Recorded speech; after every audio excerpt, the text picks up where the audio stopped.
The sky over the mesas was bleeding out, a deep, rusty orange that stained the clouds. On the porch of the Skyline Range, a set of tin wind chimes clicked against each other, a dry, nervous sound in a wind that promised nothing but more dust. Amos Wilder stood with his back pressed so hard against a porch post, he could feel the splinters of the raw wood through his thin shirt. He was a small-framed man, and the dust of the trail had settled into his lines of his face, making him look older than his 28 years. A fresh, purple bruise stood out on his jaw, a souvenir from his last attempt at finding work in the town of Mesquite Ford. His heart was not just beating, it was thudding, a heavy, panicked drum against his ribs, so loud he was certain it must be audible over the wind. The ranch house door scraped open, the sound of wood swelling against the frame. Amos flinched, his shoulders hiking up. Rhea Langford, the woman they called the giant cowgirl of Mesquite Ford, had to duck her head low to clear the doorway. She stepped out onto the porch, her worn hat clutched in one hand. Even with her head tilted to look out from under the low eave, she seemed to pull the twilight in around her, to take up all the air. She straightened to her full height, and Amos had to crane his neck to look at her. Up close, he could feel the heat rolling off her, a furnace of sheer life that made him feel cold and bloodless. Her shoulders were broader than any man's he had ever seen, stretching the fabric of her faded blue work shirt. Her hands, resting now on her hips, were not a woman's hands, not by any standard he knew. They were wide, the knuckles scarred, the palms and fingers wrapped in the hard, yellowed calluses that came from ropes and axes and hot iron. A long, dark braid, thick as his wrist, hung down the middle of her back, almost brushing her belt. Her presence turned the narrow porch into a small corral. He was boxed in, the railing to his left, the house wall to his right, and her filling the only escape.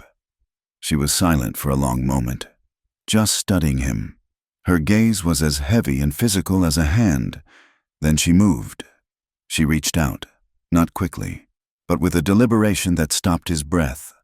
Two of her fingers, rough as bark, settled under his chin.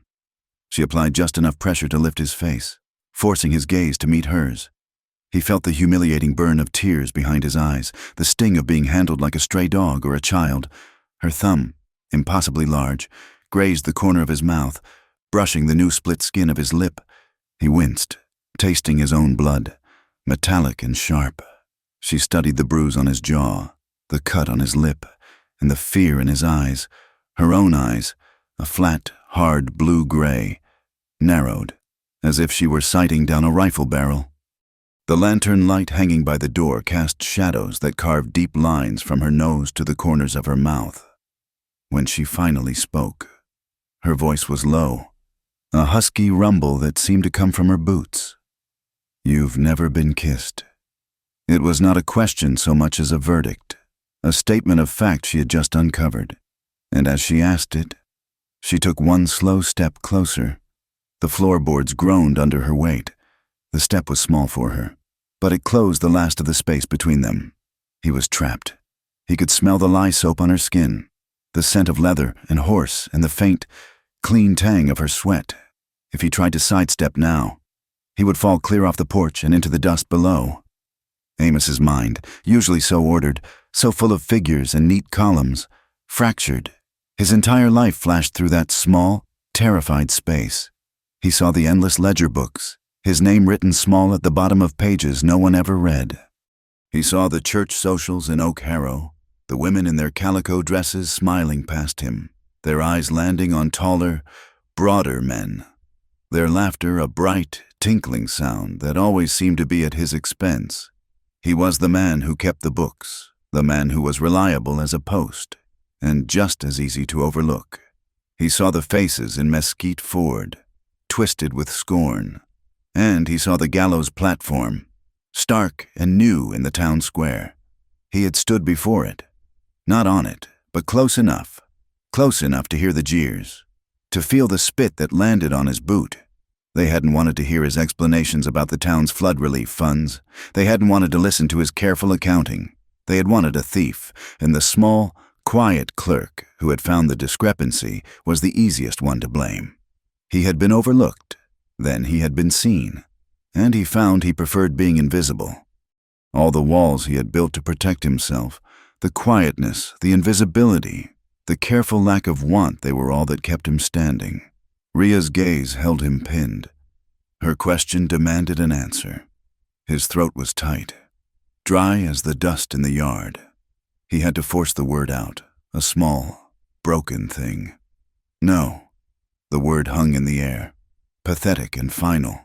He felt everything inside him, all the meticulous, ordered defenses, begin to crack like thin ice. He felt the hot shame rise up his neck, and he knew she saw it. He expected a laugh, a sneer, the same pitying contempt he had seen all his life. Instead, Ria's expression flickered. The cold assessment was suddenly burned away by something else. It was a strange, volatile mix. There was a blaze of fury, so hot and sudden it made him recoil, though she hadn't moved. But beneath it, just as visible, was a deep, aching tenderness that was almost more painful to witness. She leaned in. The lantern light caught the hard planes of her face, the dark sweep of her eyelashes, the full line of her mouth. He stopped breathing. He felt his eyes flutter closed. That question didn't start on the porch. It started 3 weeks before, when a giant cowgirl hired a disgraced clerk to help her burn a town's lies to the ground. The image smashed to white. The sun was a hammer over the New Mexico territory in the year of 1885. The sky was an endless pale and merciless blue. Red rock formations, carved by a forgotten wind, stretched in every direction. A landscape that cared nothing for the men who tried to cross it. There was only dust, endless and fine, that rose in plumes with every step. A lone rider, or what passed for one, led a tired mule whose head hung so low its nose nearly brushed the alkaline dirt. The man was Amos Wilder. He was walking, his boots kicking up the red powder, his small carpet bag slung over one shoulder. He was leading the mule because the creature, a picture of profound defeat, had finally refused to carry his slight weight any longer. He was moving toward a dark smear on the horizon, a place marked on his crumpled map as Skyline Range. It was his last hope. Every other ranch in the territory had either laughed him off or threatened him. He was a man running on the fumes of a reputation he no longer possessed, in a land that had no use for small men with ink on their fingers. Under the white blaze of noon, the heat was a physical weight pressing Amos Wilder into the dust. He trudged the last 100 yards toward a weather-beaten archway. A plank of wood hung crookedly from it. The letters burned deep Skyline Range. Underneath, in fresher, angrier paint, someone had added 2 words. Keep out. Amos stopped, his breath sawing in his dry throat. The mule, having found its one true calling in stubborn stillness, had stopped a dozen paces back. He knew that sign was meant for men exactly like him. Drifters, failures, men with nowhere else to go. Every other ranch within 50 miles had made that clear. The last foreman, a man with a tobacco-stained beard, had taken one look at Amos's slight build and ink-stained fingers and just laughed, telling him to go back to whatever schoolhouse he'd robbed. He licked his cracked lips, tasting alkali and his own despair. He hitched the strap of his small carpet bag higher on his shoulder. It was a pathetic piece of luggage, but it was all he had. Inside, his only possessions rattled against each other: a tin harmonica he hadn't played in months, a worn Bible from his mother with his name on the flyleaf, and the heavy leather ledger that had cost him his reputation, his job, and nearly his life. That ledger was the truth, and he'd found that the truth was a heavy, worthless thing to carry in the New Mexico territory. He looked past the sign at the ranch itself. It looked half-abandoned, a collection of sorrows. The lean-to sheds looked like they were kneeling, begging to collapse. The main corral was sagging, the posts leaning in on each other like drunk men after a long night. The fences that snaked out from the yard were a joke, half of them down, the other half held up by little more than memory. And yet, a thin, stubborn curl of gray smoke rose from the stone chimney of the main house, and the dirt in the yard, though wind-scoured, was marked with fresh hoof prints. Not just one horse, but several. Someone was here. Someone was holding on. He took a step, then another. his boots sinking into the soft dust of the yard. A shadow fell over him. It was so sudden, so complete, that he thought a cloud had passed over the sun. He froze, his hand instinctively going to the strap of his bag. He looked up and up. She was on a tall roan mare, the horse itself a mountain of muscle and scarred hide, and the woman in the saddle. Amos had heard the whispers in Mesquite Ford, the jeers and the tall tales. He had dismissed them as frontier exaggeration. He saw now that they had not done her justice. Rhea Langford sat the saddle like she was born in it, an extension of the horse, not a rider on it. She looked down on him from what felt like a full story above. She wore no hat, and the sun beat down on her dark, braided hair, pulling out coppery highlights. Her face was in shadow, but he could see the hard line of her jaw and the absolute stillness of her features.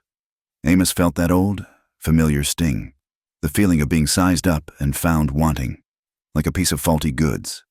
He braced for the smirk, the inevitable, cruel joke about his size. He was a paperweight, a half-man. A gust of wind would blow him away. He'd heard them all, but the smirk never came. Rhea Langford's gaze was flat, assessing, and utterly devoid of humor. She was not looking at him as a man. She was looking at him the way a carpenter eyes a piece of warped timber, or the way she might judge a new piece of tack, gauging its strength, its weaknesses, and its use. He found he wasn't sure if it was better or worse. He had to clear his throat twice before a sound came out. "Ma'am," he managed, his voice steady but small, a sparrow's chirp in the face of an eagle. I'm looking for work," he rushed on before she could refuse. "I can keep books. I'm good with figures. Very precise. I can mend fences. I can stay out of the way." The word honest caught in his throat. He couldn't say it, not with his own wanted poster hanging in the Mesquite Ford sheriff's office. Rhea Langford did not answer. She just watched him, her blue-gray eyes unblinking in the glare. Then, in one smooth, fluid swing, she dismounted. It was not a dainty movement. It was an act of pure, controlled strength. She didn't use the stirrup, but rather swung her long leg over the horse's back and dropped. Her boots hit the ground with a soft, solid thud, sending up a puff of red dust. And she was still tall. Dear God, she was tall. Standing on the ground, she was still head and shoulders above him. Her shadow, which had covered him from horseback, now simply swallowed his own, erasing it completely. He was standing in her shade, and it was a cold, intimidating place. She took a step toward him, and he fought the instinct to step back. "You don't look like a man who mends fences," she said. Her voice was low, with a gravelly rasp to it, like a sound scraped from the rock around them. "You look like a town clerk, and you look like you're running—" She demanded to know why a man who smelled of ink and ruled paper looked like a drifting, half-starved ranch hand. Amos flinched at the accuracy. He couldn't tell her the whole truth. Not yet. He looked down at his own worn boots. "I saw something I wasn't supposed to see. Ma'am, back in Oak Harrow, and the town decided I was the thief. It was the truth, just not all of it." He left out the part where the men who framed him were the same men whose names were whispered with fear all over this territory. Rhea was silent. He chanced to look up. She wasn't looking at his face. She was studying his hands. He instinctively curled them, but it was too late. She had already seen them. The right hand, with the permanent ink stains ground into the skin around the knuckles and the calloused notch on his middle finger from a lifetime of holding a pen. And the left, its knuckles raw and scraped, where he had fallen on the trail, his past and his pathetic present, laid bare for her inspection. She looked from his hands back to his eyes. He saw no pity there, no sympathy, just a calculation. Finally, she jerked her chin toward a low, long building near the dilapidated corral. It was the bunkhouse. It looked as if a strong wind would take it. "Work starts before sunup," she stated. It was not an offer, but a sentence. You eat what I cook, and you don't complain. You don't touch what isn't yours. You don't ask questions, and you stay clear of my business. She took a step closer, looming over him, that clear. Wilder. He started. She knew his name. Of course she did. His name was on a poster. He was the embezzler. He had come here begging for work from the one person who should have turned him away faster than anyone. "Yes, ma'am," he breathed, a rush of dizzying, desperate relief making him lightheaded. "That's clear." He nodded, perhaps too gratefully. As he did, his gaze slid past her, to the yard, his bookkeeper's eye, trained to notice details, to see things that were out of place, fixed on the water tank. It was a big, cylindrical thing made of wood and iron bands, standing on a high platform. It was also riddled with holes, not rust or rot, holes, small, round, and neat, bullet holes. Some had been plugged with whittled bits of wood, but others were fresh. He stared at it, a cold chill running down his back despite the heat. You see that her voice cut into his thoughts. He looked back at her. She was watching him, her gaze sharp. Nothing on Skyline Range stays standing by accident. Wilder, she warned, her voice dropping to that low, dangerous rumble. And nothing falls down by accident either. You remember that? She turned, not waiting for a reply, and strode toward the main house, her long legs eating up the ground. She moved like a woman who was at war, not just with the land, but with something that shot back. Amos Wilder stood alone in the yard, his bag still on his shoulder, his mule still standing 10 feet away, and his shadow slowly reappearing as the giant cowgirl walked away. He had traded a hangman's noose for a job on a failing ranch that was apparently also a war zone. He let out a long, shaky breath and, for the first time in 3 weeks, allowed himself a small, bitter smile. It was, he thought, a marginal improvement. He picked up the mule's lead rope and walked toward the bunkhouse. Dawn at Skyline Range did not arrive gently. It was a cold, gray light that did not so much illuminate as expose. Amos was woken from a shallow, dreamless sleep in the musty bunkhouse by a sound. Thwack! Pause! Thwack! Pause! Thwack! It was a sound of absolute, rhythmic certainty. He rolled off the narrow cot, his boots hitting the cold plank floor. He was stiff, his body aching from the long trek and the tension of his arrival. He pulled on his shirt, his fingers fumbling with the small buttons in the dim light. He stepped to the bunkhouse's single, grimy window and wiped a clear patch on the glass. In the yard, bathed in the sharp, pre-dawn chill, was Rhea. Her back was to him. She had a heavy splitting axe in her hands, and she was working her way through a massive pile of cottonwood logs. She was not attacking the wood. She was dismantling it. Each movement was a study in deliberate power. She would set around, plant her feet wide, and lift the axe over her right shoulder. For a heartbeat, she would hold it there, her body coiled. Then the axe would swing down in a clean, whistling arc. The thwack was the sound of the blade biting deep, followed by the clean crack as the wood split in two. He watched her reset, her breath pluming in the cold air. The faded cotton of her work shirt, the same one from yesterday, pulled tight across her back. He could see the muscles coiling and uncoiling beneath the fabric, a landscape of ridges and valleys moving with purpose. She was as much a part of this harsh land as the mesas, and just as unforgiving. He had the unsettling thought that she could split him in two just as easily. He pulled away from the window, feeling small and useless. By the time he had splashed icy water on his face from the basin outside, she was coming in from the yard, her arms loaded with enough split wood to last a week. She didn't look at him, simply stalked to the main house. He followed at a distance, like a nervous shadow.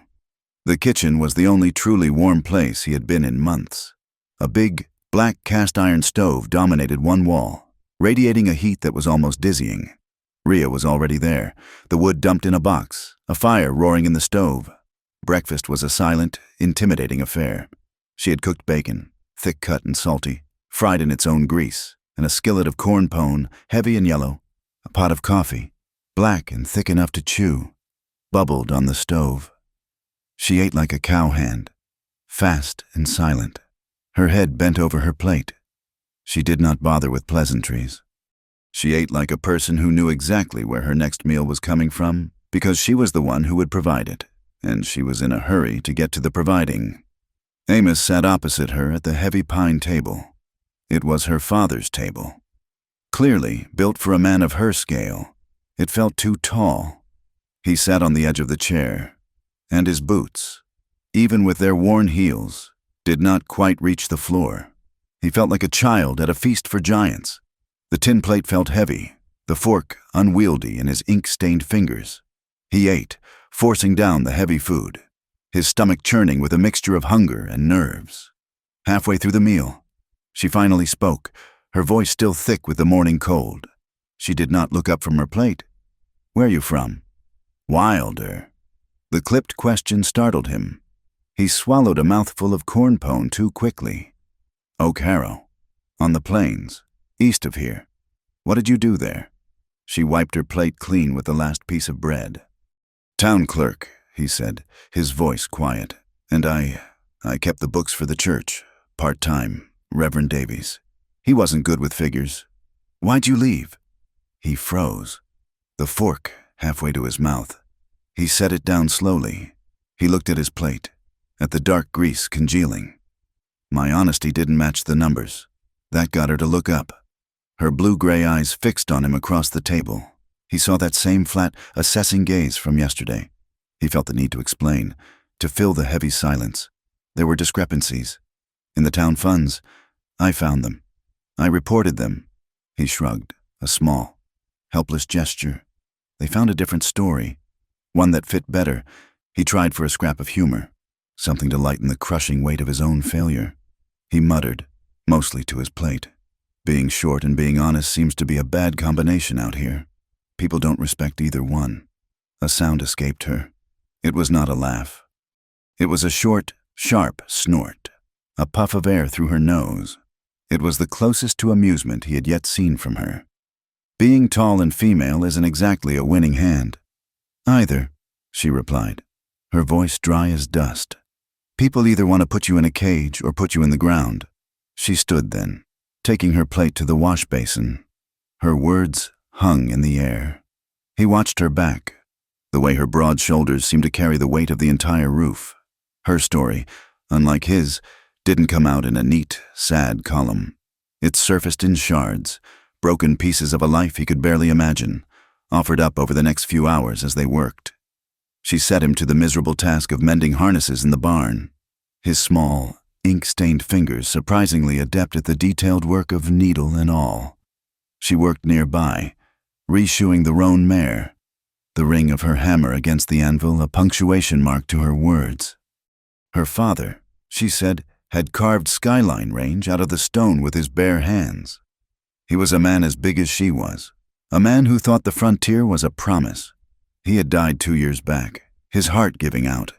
"Too big for his chest," she said, with a flicker of that same dangerous tenderness Amos had seen on the porch.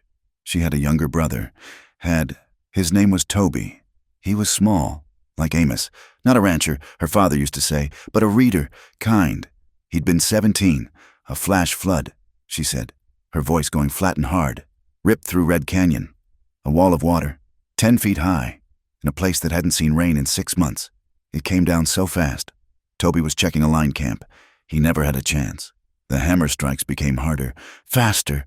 The flood, she explained, was because a diversion dam upriver, one of the old Langford dams her father had built, mysteriously failed, just gave way, all at once. "And that," she said, her voice dropping, "is when the real trouble started. The local power men, the men who ran Mesquite Ford, held a town meeting for the safety of the town. They said the old private dams were a menace. They needed centralized control of the water. Sheriff Elias Boone, a man whose smile was as oily as his hair, had been the one to serve the papers. Cyrus Maddock, the banker, was the one who offered her 10 cents on the dollar for her land, out of the goodness of his heart, to save her from the burden. And Silas Crowley, the ranch baron who already owned half the territory, was the one who sat in the back of the meeting, saying nothing, his hands folded, already counting the acreage he would absorb. They used the tragedy, They used her brother's body, not even cold, as leverage. They used the town's fear to snatch the water rights her father had bled for. When she refused to sell, the real war began. It wasn't a war of armies. It was a war of 1,000 small, accidental cuts. Rifles began accidentally firing in her direction when she rode the high pastures.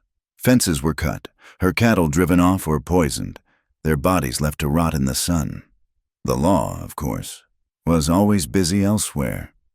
Sheriff Boone was always investigating a rumor of rustlers on the other side of the county. She learned to be too strong to scare. She learned to sleep with a shotgun by her bed. She learned to be alone, because being alone meant no one else could be used as a target. She had become, he realized, exactly what they called her, a giant, isolated on her fortress of stone, too stubborn to die and too proud to run. Amos had gone cold. The piece of leather in his hands was slick with his own sweat. He had stopped stitching. Boone, Maddock, Crowley. He knew those names. He knew them as well as he knew his own. He looked up from the harness, his heart a cold, hard knot in his chest. "The discrepancies I found," he said, his voice barely a whisper. "The ones in Oak Harrow, they weren't just town funds." Rhea stopped her work, the heavy hammer held in her hand. "They were labeled flood relief funds." Amos continued, the words coming out flat and dead. "From Mesquite Ford, sent to our town's account, then paid out immediately to 2 contractors. I didn't recognize the company names, but the signatures on the withdrawal orders, I'd know them anywhere. Cyrus Maddock and Silas Crowley." Their eyes met across the dusty, sun-slatted space of the barn. The air was thick with the smell of hay and manure and hot iron. He saw the realization dawn in her eyes. A slow, cold fire. He, Amos Wilder, the embezzler, the disgraced clerk, had been the one who saw the receipts. He had seen the paperwork that proved her brother's death was not just a tragedy, but a theft. He had fled the same men who had ruined her life. And she, Rhea Langford, the giant cowgirl, realized that the little man she had hired out of pity or desperation, the man whose honesty was a joke, was the one person in the entire territory who not only believed her, but had the proof, his truth, the thing that had almost gotten him hanged, was the missing piece of her revenge. Rhea lowered the hammer, placing it carefully on the anvil. The ringing silence was deafening. She walked toward him, her shadow once again falling over him, blotting out the light from the barn door. He instinctively flinched, but held his ground. She stopped in front of him, looming. She studied his face, the bruise on his jaw, the fear in his eyes, and the new, hard resolve he hadn't even known was there. She pushed her plate away from the edge of the table, her jaw tight, her knuckles white. "If you're lying—" "Wilder," she said, her voice a low, lethal promise. "If any of this is a story you cooked up to save your skin, I will know, and I will bury you myself." She leaned in, and he did not pull back. "But if you're not, if what you say is true, we might both finally have something worth fighting for." The work began. It was not a partnership, not yet, but a strange, lopsided apprenticeship in survival. Rhea's promise, or threat, hung in the air of the barn. And then they had simply, wordlessly, moved on to the next task. The ranch did not wait for declarations.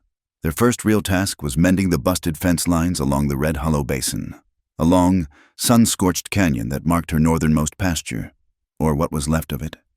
For Rhea, it was a walk. Her long-limbed stride ate the rocky ground, her boots finding purchase as if she knew every stone by name. For Amos, it was a near-constant, scrambling jog. He carried the heavy canvas bag of staples and the hammer, while she carried a roll of barbed wire on her shoulder that looked like it weighed as much as he did. His lungs, accustomed to the dusty, still air of a clerk's office, burned in the thin, high desert air. He would fall behind, his chest heaving, his legs trembling, and she would simply stop at the next broken post, not looking back, not chiding him, just waiting, her silhouette a stark, unmoving column against the bright sky. She didn't offer to slow down, and he, Out of a stubborn pride he hadn't known he possessed, refused to ask her to. The contrast in their size, which had been a source of his shame and her spectacle, became purely practical, and in that, it became something new. When a line of wire needed stretching, it was a 2-person job that became a 1.5-person job. Rhea would plant her heavy boots, brace the stretching tool against her hip, and lean back, her entire body becoming a lever. The muscles in her arms and shoulders would stand out in sharp relief, her jaw set as she fought the wire's tension. His job was to anchor the lower post, to hold the wire in place as she secured the top. He would kneel in the dirt, his small, ink-stained hands gripping the metal, his knuckles scraping against the rough wood. "Now," she grunted, the wire humming with tension between them. He reached up to check the tension, to make sure it was seated before she hammered the staple. His fingers, fumbling with the unfamiliar, vicious wire, brushed her wrist as she held the staple in place. Her skin was hot, rough as the rope calluses on her palms. His was cool, damp with sweat. It was an accident, a simple, grazing touch, but it sent a jolt through him. A shock as sharp as if the wire itself were live. Her wrist was as thick as his upper arm. He pulled his hand back as if he'd been burned. She didn't flinch, her gaze fixed on the staple as she drove it home with one clean, powerful strike of the hammer. But he saw the tiny muscle in her jaw flicker. They worked on, the silent stretching taut as the wire. His mule, he realized, was a symbol of his past life, pathetic, sagging, and fundamentally broken. Rhea would not have it. "You'll ride Dust Devil's half-sister," she announced 2 days later, pointing to a solid bay mare with a wary eye. "She's sturdy. She won't dump you if you treat her right." She taught him to ride, not with patience, but with a kind of insistent, practical force. His first attempts were a disaster. He was small, with no strength in his legs, and the saddle felt a mile wide. "You're not sitting on a church pew." "Wilder," she snapped, her voice rough. "Grip. Feel the horse. Don't just sit on it." She jogged alongside at first, her long stride easily keeping pace with the mare's nervous walk. One of her large, calloused hands rested on his boot, her thumb pressing hard against the worn leather, physically holding his foot in the stirrup. Her other hand was on the reins, steadying the mare's head, her arm a solid bar of muscle just inches from his knee. He was acutely aware of everything. The heat of her palm through the leather of his boot, a steady, grounding pressure on his calf, the smell of her soap and horse and the clean, sharp scent of her sweat.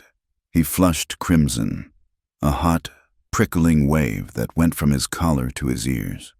And he was grateful he was looking forward and she could not see his face. He felt like a child, and at the same time, he felt a strange, terrifying spark of something that was not remotely childlike. Slowly, they fell into a rhythm. The days were marked by the sun and the work, not by a clock. They repaired the fences. They cleared a choked spring. They rebuilt a section of the corral wall that had finally given up. The silence between them changed. It was no longer the empty, brittle silence of strangers. It became a shared space, filled with the sounds of their labor, the rhythmic strike of her axe, the scrape of his shovel, the creak of saddle leather. Sometimes, in the late afternoon, she would hum. It was a low, tuneless sound, an old trail song he didn't recognize. It was a sound so unguarded, so unlike her, that it made his chest ache, and he, in turn, found himself quietly counting the fence posts as he set them, counting the staples as he hammered them in, counting the strides of the mare. It was a comfort, a small piece of his old, ordered life making sense of this new, chaotic one. The air between them was charged, full of the thousand things they were not saying about water rights and murder and ledgers, and the simple, terrifying fact of their shared presence. At midday, under the full, brutal force of the sun, they would stop. They'd find a scrap of shade under a lone juniper or the overhang of a red rock. She would unhook the heavy canteen from her saddle. She handed it to him, her gaze on the horizon. "Drink." Their fingers brushed as he took it. This time, neither of them pulled away immediately.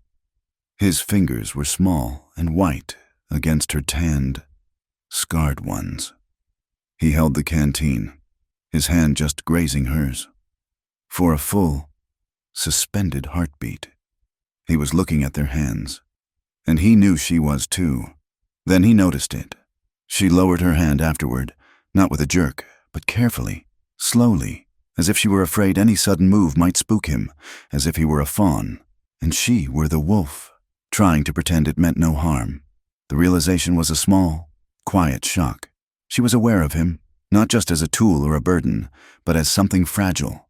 That evening, the air grew colder as the sun dropped, the rapid, unforgiving chill of the high desert.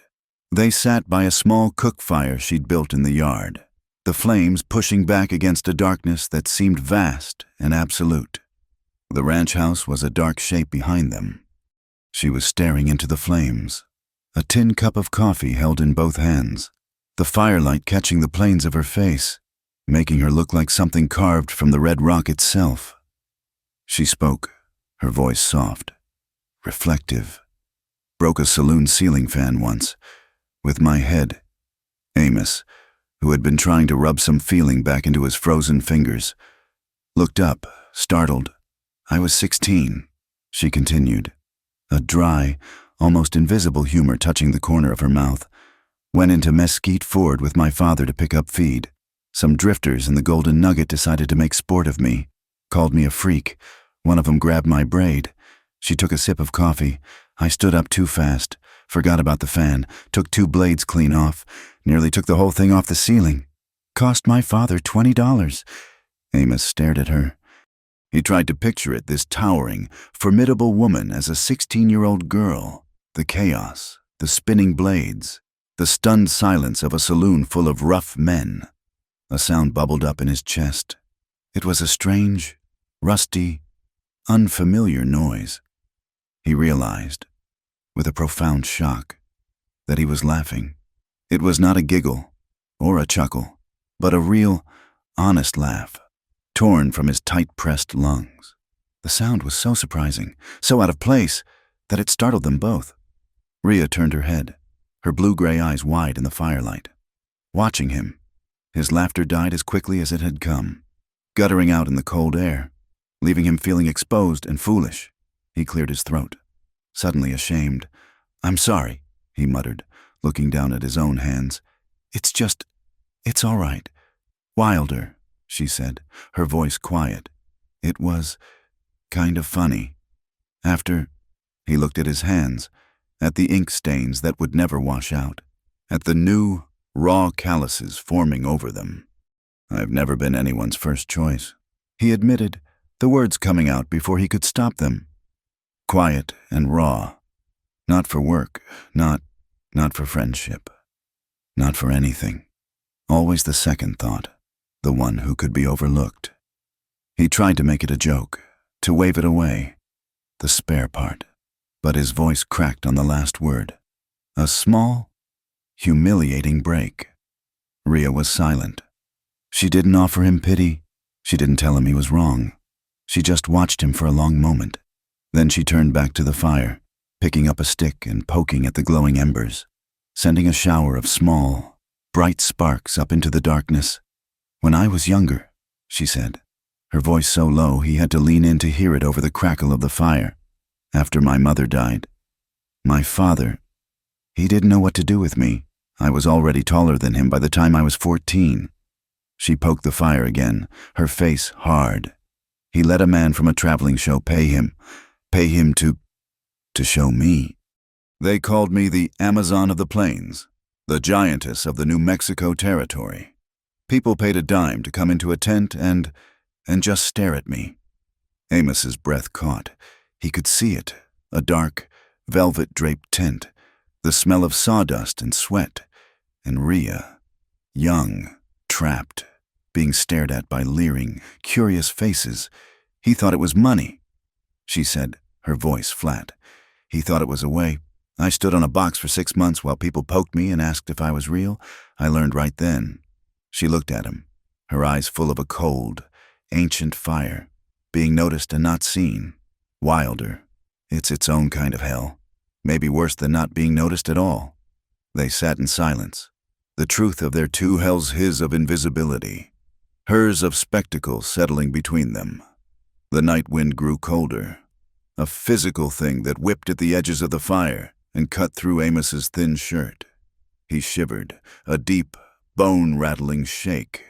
He didn't see her move. One moment she was beside him. The next, a heavy wool blanket was being draped around his shoulders. It was her blanket, the one from her saddle, and it smelled of her, of leather and smoke. She settled it around him, and her fingers, rough and warm, rested on his shoulder for a second. Just a second too long. A second that was not part of the practical act of giving him a blanket. He felt the touch go straight through his shirt, a small, hot brand on his skin. Without thinking, he leaned into it, just an inch, an almost imperceptible shift of his weight, leaning toward her warmth, her strength, her solid, terrifying presence. He felt her freeze, and the terror of his own action hit him. He pulled back sharply, clutching the blanket around himself. "Thank you," he whispered, his voice hoarse. She pulled her hand away, flexing her fingers as if they'd been burned, and moved back to her side of the fire. Amos stared at her silhouette in the firelight, his heart hammering against his ribs, louder than it had in the Mesquite Ford jail. He clutched the blanket, the wool rough against his chin, the scent of her filling his lungs. He realized, with a cold, sinking dread, that he was more afraid of wanting her than he had ever been of Cyrus Maddock or Sheriff Boone. The men who ruined his life just wanted to hang him. He understood that. This feeling, this impossible, aching want for a woman who was a mountain, who was a fire, who was everything he was not. This could do far, far worse. This could burn him to the ground. It had been a week of hard labor, shared silence, and the unspoken, humming tension of two secrets, the one they shared about the ledgers, and the one Amos was terrified he alone possessed this fragile, impossible wanting. They were running low on essentials, flour, coffee, salt, and more staples for the fences. There was no avoiding it. They had to ride into Mesquite Ford. Rhea seemed to put on armor for the trip, though her clothes did not change. She simply became harder, her face setting into a mask of cold indifference. She rode her tall roan mare, and Amos rode the bay, Dust Devil's half-sister, who had finally stopped trying to bite him. They rode down the single, dusty main street of Mesquite Ford, and the town died. It was as if a switch had been thrown. A game of tag between two boys in the street froze, the boys staring with wide, silent mouths. A woman shaking a rug out of a second-story window paused, the rug held motionless in the air. The low murmur of conversation from the boardwalk in front of the Mercantile and the saloon simply ceased, sucked into a vacuum. Rhea, towering in the saddle, looked straight ahead, her gaze fixed on the mountains beyond the town, as if the entire population were nothing more than ants in her path. Amos rode slightly behind her, to her left. He felt 100 eyes on him, 1,000. He was her shadow, her appendage, and he was small. The contrast was a joke, and he could feel the unspoken punchline hanging in the air. He saw the children first. They were always the boldest. A little girl in a flour sack dress pointed, her finger on ash. "Ma, look! It's the giant cowgirl!" Her mother lunged, grabbing the girl's arm and yanking her back into a doorway, her face pale with a mixture of fear and awe. The parents dragged their children back, hissing at them to be quiet, to not stare, but they stared themselves. They looked at Rhea Langford like she was a legend that had stepped off the cover of a 10-cent dime novel, a creature of myth, and they were not sure if she was there to save them or to tear the town down. And then they saw him, the small, bruised man riding in her wake. Their stares turned from awe to contempt. He was the paperweight, the embezzler. The town's current scandal, now riding with the town's resident freak, it was for Mesquite Ford, a story that wrote itself. Rhea pulled up in front of the Mercantile, swinging down from the roan in that one fluid motion. Amos, his movement still stiff and uncertain, dismounted, his hands fumbling with the reins. He could feel the heat of all those stares on the back of his neck. A physical, prickling itch. "Stay with the horses," Rhea said, her voice low. "I'll get the flour and coffee. I can help carry," he started. "Stay. With the horses." It was not a request.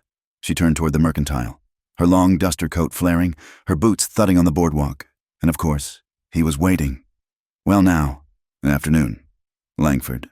Sheriff Elias Boone stepped out of his office, which was conveniently located next to the mercantile. He was a man who moved with an oily, practiced politeness, a man who shined his badge but never seemed to clean his cuffs. He settled his hat on his head, his smile wide and thin, all teeth and no warmth. "Sheriff," Rhea acknowledged, her voice flat, not stopping. Boone, however, was a man who enjoyed the small stage of the boardwalk. He shifted, blocking her path just slightly. "Heard you had some trouble up at your place. Shots fired. Such a shame. We're still looking for those rustlers." "You can be sure." "I'm sure you are," Rhea said, her voice like ice. Boone's smile widened, and his gaze slid past her, landing on Amos. He let his eyes travel up and down Amos's slight frame, a slow, insulting appraisal. The contempt was so thick it was almost tangible.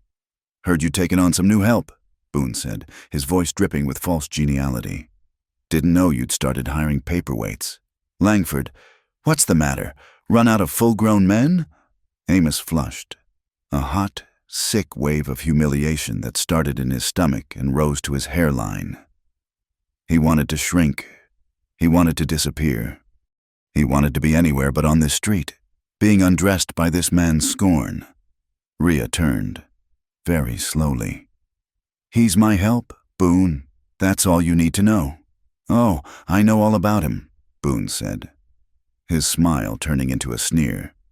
He took a step toward Amos, who was standing on the dirt by the horses. "This here is Amos Wilder, notorious embezzler, wanted in Oak Harrow. Seems you've got a taste for criminals. Rhea, or just the one small enough to fit in your pocket." Amos, his whole body trembling with a mixture of fear and rage, did the stupidest thing he could have done. He took a step forward, onto the boardwalk, to stand beside her. "I'm not a criminal," he said, his voice coming out as a reedy, pathetic squeak. Boone laughed, a short, ugly sound. "You're not anything, boy. You're just in my way." The sheriff took a deliberate step toward the mercantile, aiming his shoulder directly at Amos. He expected Amos to scurry back, to step off the boardwalk. But Amos, fueled by a week of Rhea's stubborn, silent defiance, by the shame of his own past, stood his ground. He did not move. Boone's shoulder slammed into him. It was not a gentle bump. It was a shove, with the full weight of the lawman's body behind it. Amos, who weighed next to nothing, was thrown backward like a rag doll. He stumbled, his arms windmilling, and crashed hard into the hitching post. The wood hit him square in the back, knocking the wind from his lungs, and a sharp pain shot through his lip as he half bit, half slammed it. He tasted blood. The street was utterly, profoundly silent. Then, two sounds, the scrape of a boot on the boardwalk, and another. Rhea had closed the distance. It had taken her only 2 strides. She was not a woman. She was a storm. Boone was still smiling, still half turned from the shove. When her hands shot out, she did not grab his shoulder. She did not grab his arm. She grabbed his wrist, the one on his gun hand. Her large, calloused fingers enveloped his hand and the top of his wrist, and she squeezed. The smile on Boone's face vanished. It was not replaced by anger. It was replaced by a white, sudden shock. His face paled, his knuckles, and then her own, turned white from the pressure. A small, choked sound escaped the sheriff's throat. "He said," Rhea whispered, her voice a low, terrifying rumble that carried across the entire street, "to get out of his way." She leaned in, her shadow falling over the sheriff, her face just inches from his. The whole town watched, breathless. "You put your hands on my help again. Boone," she continued, her voice never rising, but cutting through the silence, and I will decorate your office with that tin badge. After I peel it off your shirt. Do we understand each other?" Boone's voice was a strained, high-pitched gasp. He tried to pull his hand free, but it was like being caught in a bear trap. He nodded, his eyes wide, his oily confidence completely gone. Rhea held the grip for one more heartbeat, her eyes burning into his.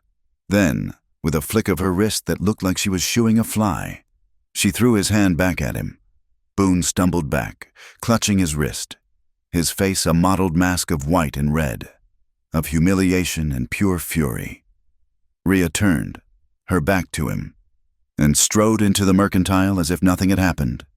Boone, his hand still held to his chest, looked at Amos, who was standing, trembling, by the hitching post. The sheriff's eyes were full of poison. "This ain't over. Rhea," he spat, his voice a hoarse whisper, directed at her retreating back. "And it ain't over for you, you little bastard." He turned and stormed back into his office, the door slamming hard behind him. Amos stood, his entire body shaking, his lip bleeding freely. The silence of the street broke, replaced by a low, excited murmur. He had been humiliated, and then he had been defended. He was not sure which was worse. Rhea came out moments later, a 100-pound sack of flour on one shoulder and a crate of supplies balanced on her other arm as if they were pillows. She did not look at him. She just loaded the supplies onto his old mule, which she had insisted on bringing for that purpose. "Get in," she said, nodding to the mercantile. "Get the salt and the staples." "I'll wait." He hurried inside, his head down, his lip throbbing. He could feel the eyes of the storekeeper on him. He grabbed what they needed. His eyes fell on the post office board, a small, official-looking corkboard tacked to the back wall, and he saw it, his own face, a poor sketch, but unmistakably him, and the words, big and black and stamped across the top embezzler, and underneath Amos Wilder, a reward of $50. He froze, the blood draining from his face. It was real. It was here. He was not just a failure. He was a wanted man. The bell on the door tinkled. Rhea, having seen him take too long, ducked inside. She saw him. She saw what he was looking at. Her eyes, which had been cold fury on the street, now burned, a deep, hot, personal fire. She strode to the board. She didn't bother with the tacks. She gripped the poster with one hand and ripped it, and a half-dozen other notices. Clean off the board. She crumpled the paper into a tight ball in her fist, then threw it on the counter in front of the wide-eyed storekeeper. "This," she said, her voice dangerously quiet, "is old. Don't put it up again." She paid for the goods, her coins clanging on the counter, and walked out. Amos, shaking, followed her. They rode out of town in the same profound silence, the murmurs starting up again, louder this time, as soon as they had passed. They did not speak the entire ride back to Skyline Range. They unsaddled the horses, put the supplies away, and fed the animals. The sun was setting, painting the sky in those same bleeding, rusty colors as the day he arrived. Amos was in the barn, his hands still shaking from the adrenaline and the shame, as he rubbed down the bay mare. He was so angry at himself. He was weak. He was a coward. He had made her fight his battle. "You're shaking." He jumped. She was standing in the doorway, a silhouette against the orange sky. "I'm sorry," he whispered, ashamed, not looking at her. I shouldn't have. Thank you." The words were a jumble. For what she said, walking into the barn, the smell of hay and leather suddenly mixing with her own scent, for showing Boone what he is for that, for everything. "I made you look. I don't care how I look," she cut in, her voice sharp. "I never have, and you're not weak." "Wilder." He looked up, his voice bitter. "I was shaking. I am shaking. He just pushed me. Fear doesn't make you weak," she said, her voice softer now. She stepped closer, into the dim lamplight. "It just makes you alive. It means you still have something to lose. The day you stop being afraid of men like Boone is the day you're either him or you're dead." She was close now, close enough for him to see the cut on his lip in the lantern light. "You're bleeding," she said, her voice dropping again. It's nothing. Stay still. She reached into her pocket and pulled out a small, reasonably clean rag. She stepped closer still, and he was trapped between her and the flank of the horse. She reached up, her hand cupping his chin, just as she had on the porch, but this time it was not a question or an assessment. It was gentle. Her thumb, rough and calloused, brushed the corner of his mouth, wiping away the small trickle of blood. The touch was electric. He stopped breathing. She suddenly went very still. Her thumb, which had been cleaning the cut, was now just resting on the corner of his mouth. Her other fingers were warm against his jaw. Her eyes, which had been focused on the cut, flicked up to meet his. He knew what she saw. He knew it. She saw the open, terrified, desperate longing. He was not just afraid. He was not just grateful. He was wanting. He was looking up at her with a raw, desperate hunger that he had never, ever shown to another living soul. Her own breath hitched. He heard it, a small, sharp intake of air. Her blue-gray eyes, now dark and wide in the lamplight, flicked from his eyes, down to his mouth, just a flick. But it was everything. He felt her lean in. It was a tiny movement, a fraction of an inch. The air between them, which had been charged, now became a solid, physical thing, a pressure he could feel on his skin. His own eyes dropped to her mouth, to the full, unpainted line of her lips. So close. A heartbeat passed. The barn was silent, save for the sound of the horse shifting in its stall and the sound of his own blood, roaring in his ears. She was going to kiss him. She was going to... Then, as suddenly as it had begun, she straightened. She snatched her hand back as if his face had become red hot. She took a full, stumbling step backward. Her expression suddenly shuddered, hard and almost afraid. She turned, her back to him. "We have work to do," she muttered, her voice thick. The water tank needs patchin' before we lose the light." She didn't wait for him. She stalked out of the barn, her long strides jerky and fast, leaving him alone in the dim, golden light, his heart pounding so hard it hurt his chest.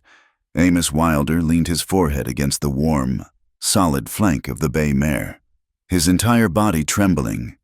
He brought his own fingers up to his lip, which was still tingling from her touch.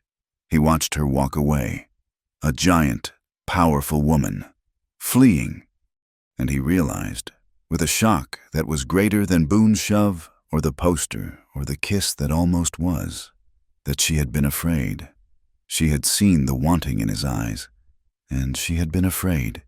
He realized, for the first time in his entire, overlooked life, that someone was afraid of how much they might want him, and not just what he could provide, or what he had seen.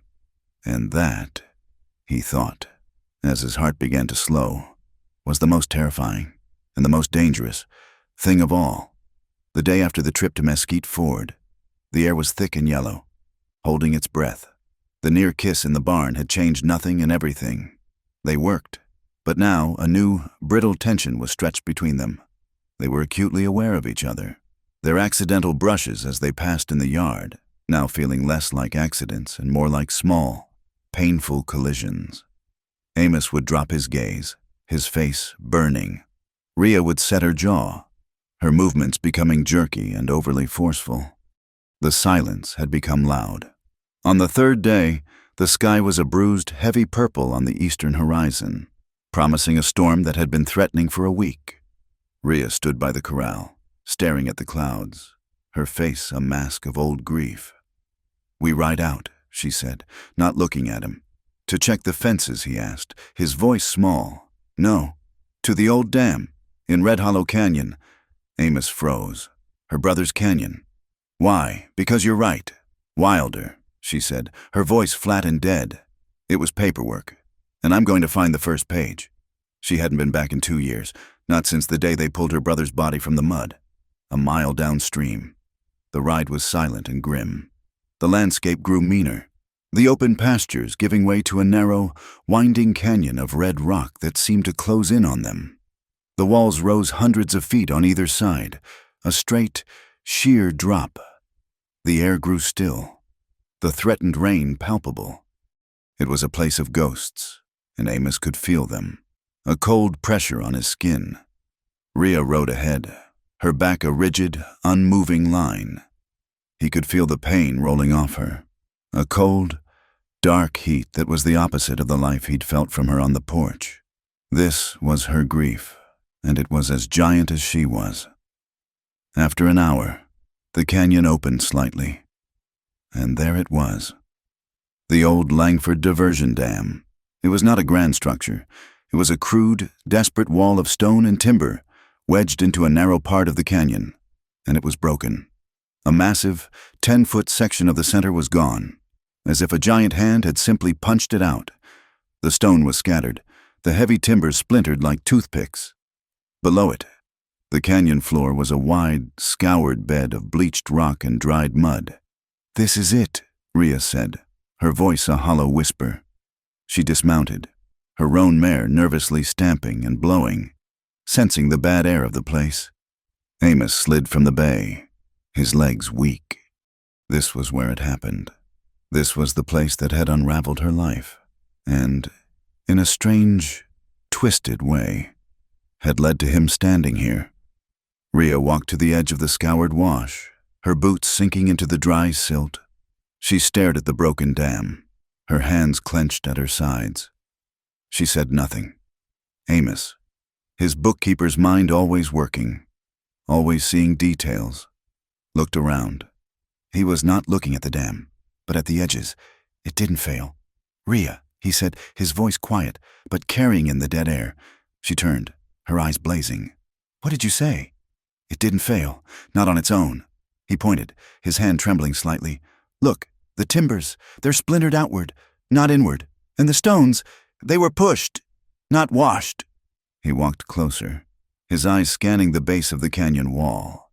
Near the edge of the break, he saw a small, unnatural-looking pile of rocks, and something else, a glint of metal. "There," he said. Rhea strode over, her face a mask. She looked. It was a narrow ledge, about 20 feet down, just above the high water mark. It was invisible from above, and too small for a person to stand on. "I can't reach it," she said, her voice tight with frustration. "No," Amos said, his heart beginning to pound. "But I can." He was small. He had always been small. It had been his curse, his shame. But here, in this canyon of giants, his smallness was a key. "Wilder." "No," she said, grabbing his arm as he moved toward the edge. "It's a sheer drop. There are handholds," he said, his eyes tracing a path. "It's not a drop. It's a climb. Just hold the horses." He didn't wait for her to argue.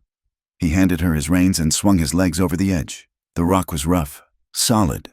His worn boots found a purchase. His small, ink-stained fingers, which he had cursed for being weak, were nimble. They found the small cracks, the tiny ledges, that her large, powerful hands would have slipped from. He climbed down, his back to the drop, his mind clear and cold, focused only on the next handhold. He heard Rhea's sharp intake of breath above him, but he did not look up. He reached the ledge. It was barely a foot wide.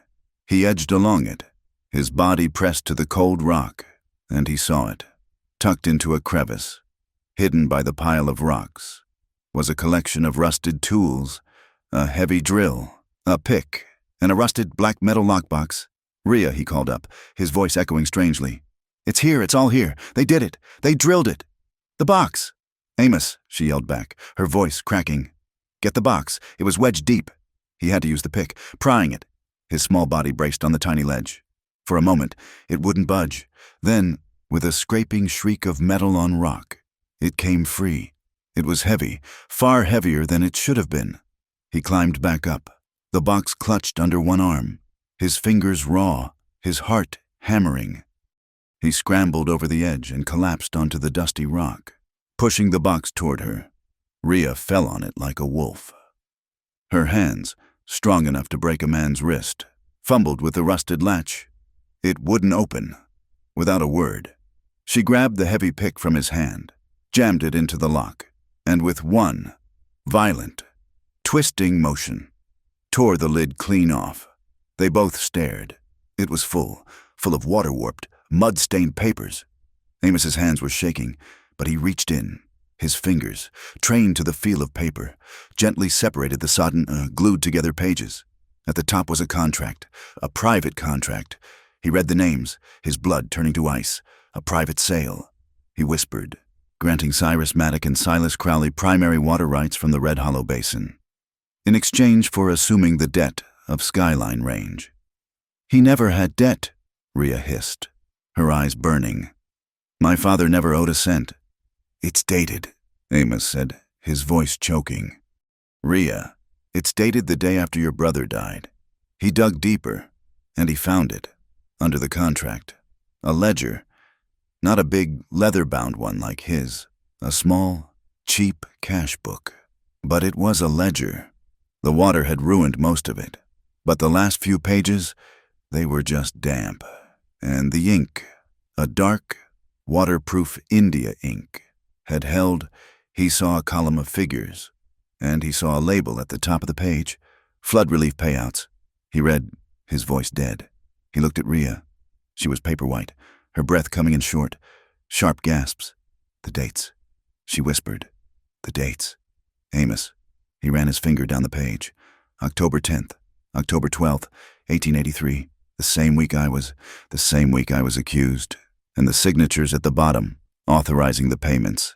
They were clear. Cyrus Maddock, Silas Crowley, and the final, looping, arrogant scrawl of Sheriff Elias Boone. The sky, which had been holding its breath, finally broke.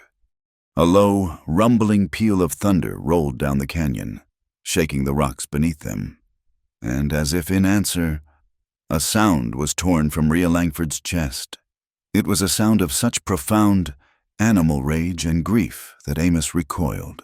She threw her head back, and she screamed. It was not a word. It was a raw, unfiltered cry of a soul that had been ripped in two. She grabbed a rock, a heavy, jagged piece of stone, and hurled it into the wash below. Where her brother had died, paperwork, she screamed, her voice echoing off the canyon walls.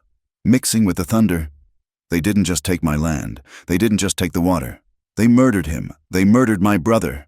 And they called it paperwork."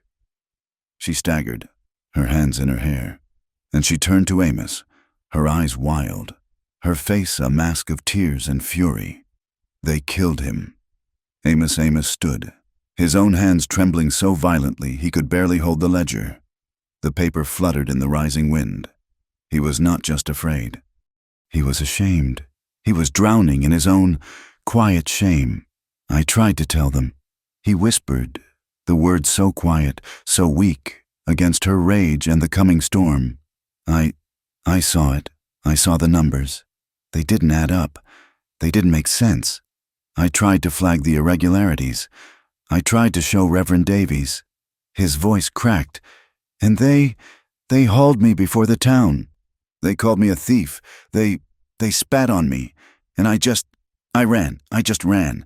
His quiet, pathetic shame broke something in her. Her wild rage focused, sharpened, and found its target. But it was not him. She closed the distance between them in 2 strides, just as she had with Boone. But this was not an attack. She grabbed him by the shoulders, her big hands gripping him so hard he felt his bones might snap. She lifted him, his boots almost coming off the ground. She forced him to look at her. "They are the thieves," she hissed, her face inches from his, her tears running down her cheeks and dripping onto his shirt. "Not you. Do you hear me? Not you." He was shaking, his own tears finally coming, hot and shameful. "I believe you. Amos Wilder," she said, her voice raw. "I believe you." And with those 4 words, the dam inside him broke. He had been holding his breath for a year, and it all came out in a single, ragged sob. The words steadied his breathing more than the rock under his boots. They were an anchor. They were the first solid ground he had felt since Oak Harrow. She held him for a moment longer, her grip like iron, and then she set him down, her hands still on his shoulders, as if to make sure he would not fall. The thunder cracked again, closer this time. The first Fat drops of rain began to spatter the dust around them, turning it dark. "We have to go," she said, her voice still thick, but now with a new, cold, terrifying purpose. "What do we do?" he asked, his voice shaking, as he carefully, reverently, put the sodden ledger back in the lockbox. "We do what they did," she said, her eyes as hard and gray as the storm. "We do paperwork, together." As the rain began to fall in earnest, they outlined a plan. It was a desperate, impossible plan.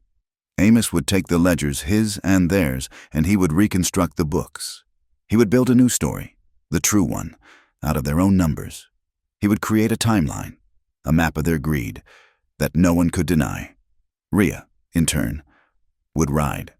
She would gather witnesses. She would go to the outskirts, to the other people who had been squeezed, the sheep herders whose grazing rights had mysteriously vanished, the widows who had been convinced by Maddock to sell for pennies, the small homesteaders who, like her, had suffered accidents and misfortunes, all traceable back to the same three men. She would bring the people. He would bring the proof.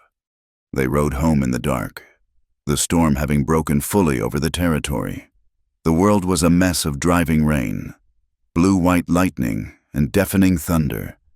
They were soaked, cold, and riding hard, the precious lockbox tucked into Rhea's saddlebag. And then they heard it, a low, rumbling sound that was not thunder. "What is that?" Amos yelled over the wind. Rhea reined in, her head up, listening. Her face went pale. Cattle, a stampede, driven by the storm. Coming this way, a bolt of lightning lit the world, and he saw them, a wall of horns and eyes and wet hides, 1,000 head, pouring straight down the trail toward them. "This way now," Rhea screamed. She grabbed his rein, yanking his horse, and spurred her own, half dragging him off the trail, toward the sheer rock face of a butte. There she pointed. It was a shallow overhang, a scoop taken out of the rock, barely deep enough to be called a cave. It was not much, but it was all they had. They half fell, half jumped from their horses, slapping their rumps to send them scattering, praying they would be smart enough to run. Rhea grabbed Amos by the shirt and literally threw him toward the overhang. "Get back! Get all the way back!" They slammed themselves against the rock wall as the world erupted. The stampede hit, a thundering, living river of horseflesh and terror. 10 feet from their faces, the ground shook. The noise was a physical thing, a solid wall of sound that vibrated in his bones. They were pressed tight in the narrow space. Amos's back against the cold, wet stone, and Rhea's body in front of his, shielding him. She had one arm braced on the rock wall beside his head, her other hand gripping his shirt, as if to pin him in place. He was shaking, trembling so hard he couldn't stop, from the cold, from the fear of the stampede. But it was more than that. He was pressed against her. The entire length of her body, solid, warm, and terrifyingly alive, was against his. He could feel the hard muscle of her thigh against his, the rise and fall of her chest, the solid wall of her shoulder. He could feel her heart, pounding a frantic, heavy beat that matched the thunder. She was shaking too. He could feel it. Or maybe, he realized, it was him. Maybe she was feeling him shaking.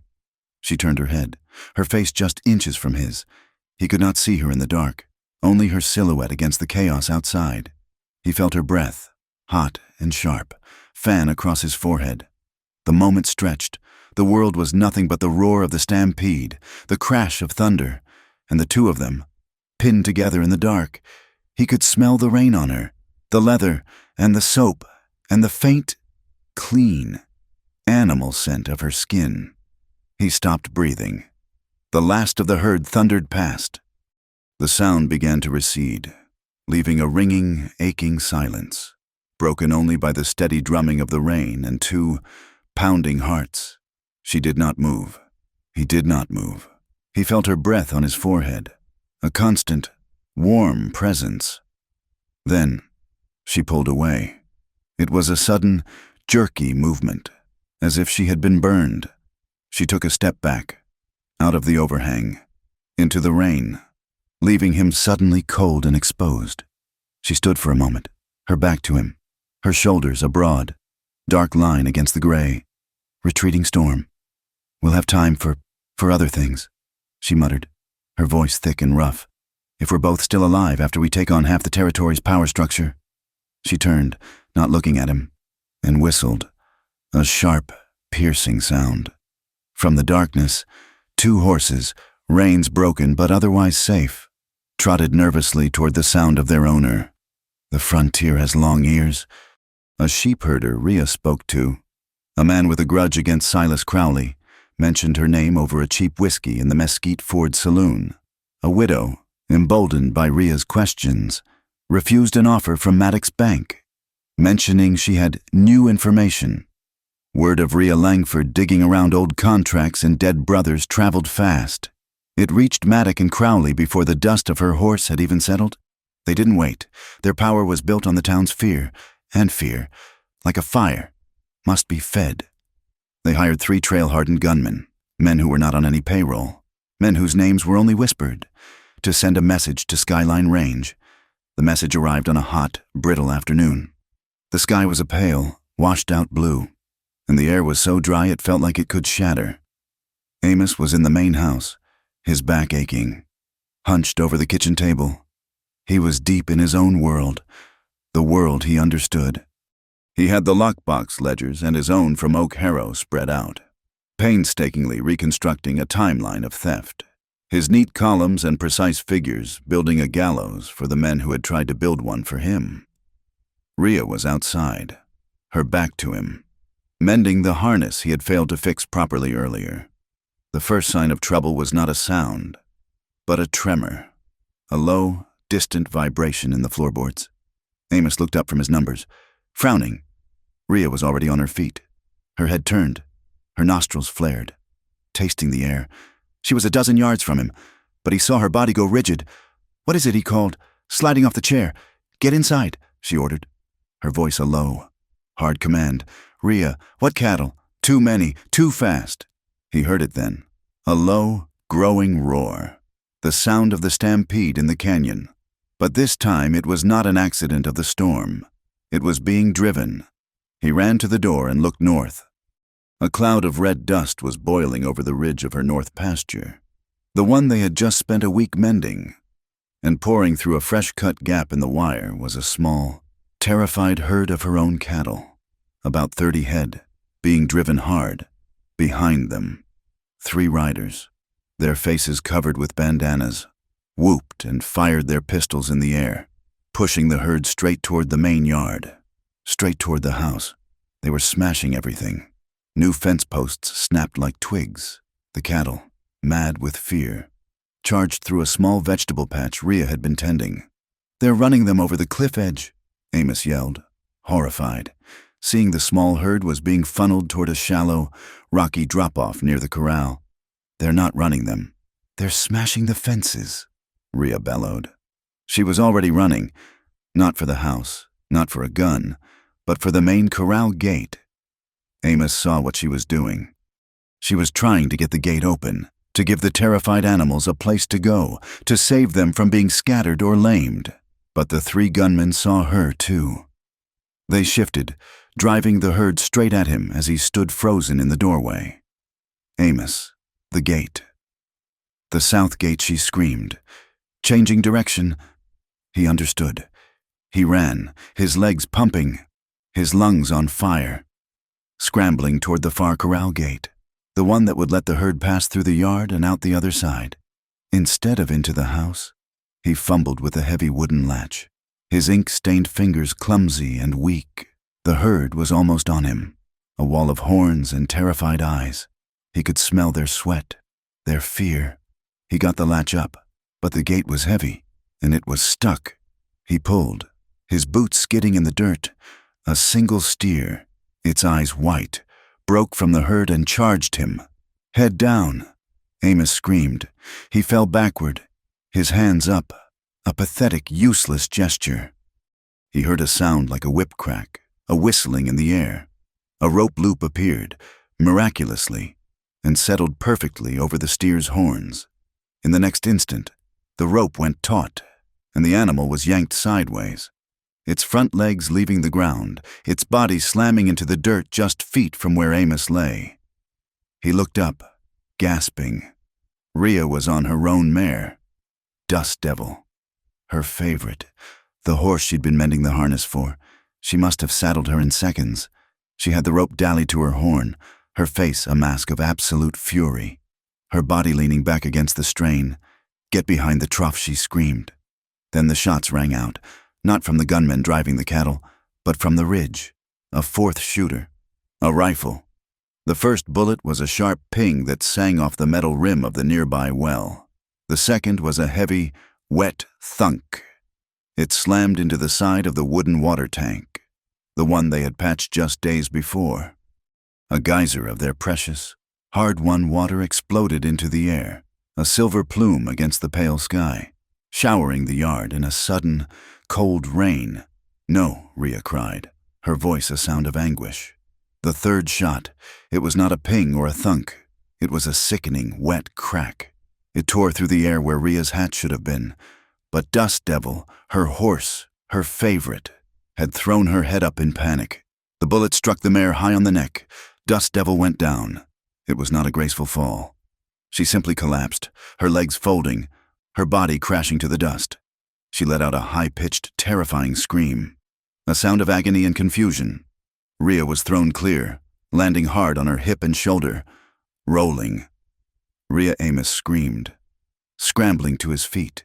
The gunmen in the yard, their work done, were already retreating, laughing as they rode off, joining the riflemen on the ridge.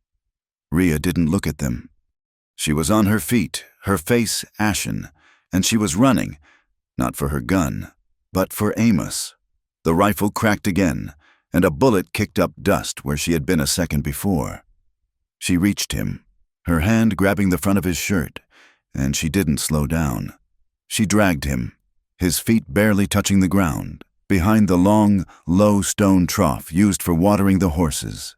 They collapsed behind it, out of the line of fire, their backs slamming against the cold, wet stone. Splinters of wood and lead and dust rained down around them as the riflemen on the ridge took a few more pot shots, trying to get a clean angle. Amos was shaking, his body vibrating with a terror so profound he thought his bones would come apart. He could still hear Dust Devil, a terrible, gurgling, dying sound from the yard. He tasted blood. "My lip," he mumbled, putting a trembling hand to his face. I think I bit it again." "Stay down," Rhea growled, her voice a low, ragged thing. She was peering over the edge of the trough, her eyes scanning the ridge. Amos tasted it again. It was hot, metallic. He looked at his hand. It was clean. He looked at his shirt. It was dark, soaked, but not just with water from the tank. He looked at Rhea. "You're bleeding," he whispered. He pointed to her left arm, where she had landed. A long, bloody graze, a flesh wound that had torn her sleeve and was now dripping a steady, dark stream onto the dust and onto him. She looked at her arm, not with pain, but with a kind of weary annoyance. "It's a scratch."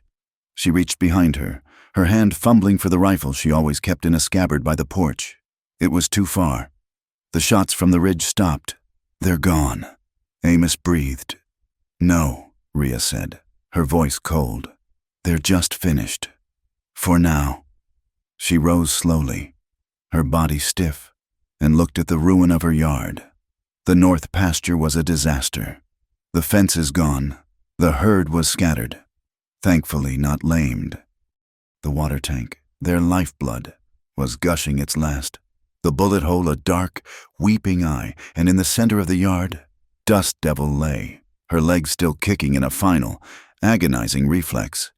Rhea's face, which had been a mask of fury, crumpled. She walked toward the horse, her steps heavy, pulling the revolver from the holster at her hip. Amos looked away, his stomach twisting. He heard her whisper something, a name, a comfort, then one, single, final shot. The silence that followed was absolute. It was heavier, more profound, than any sound he had ever heard. They managed to drive the gunmen off. In a way, the men had left on their own.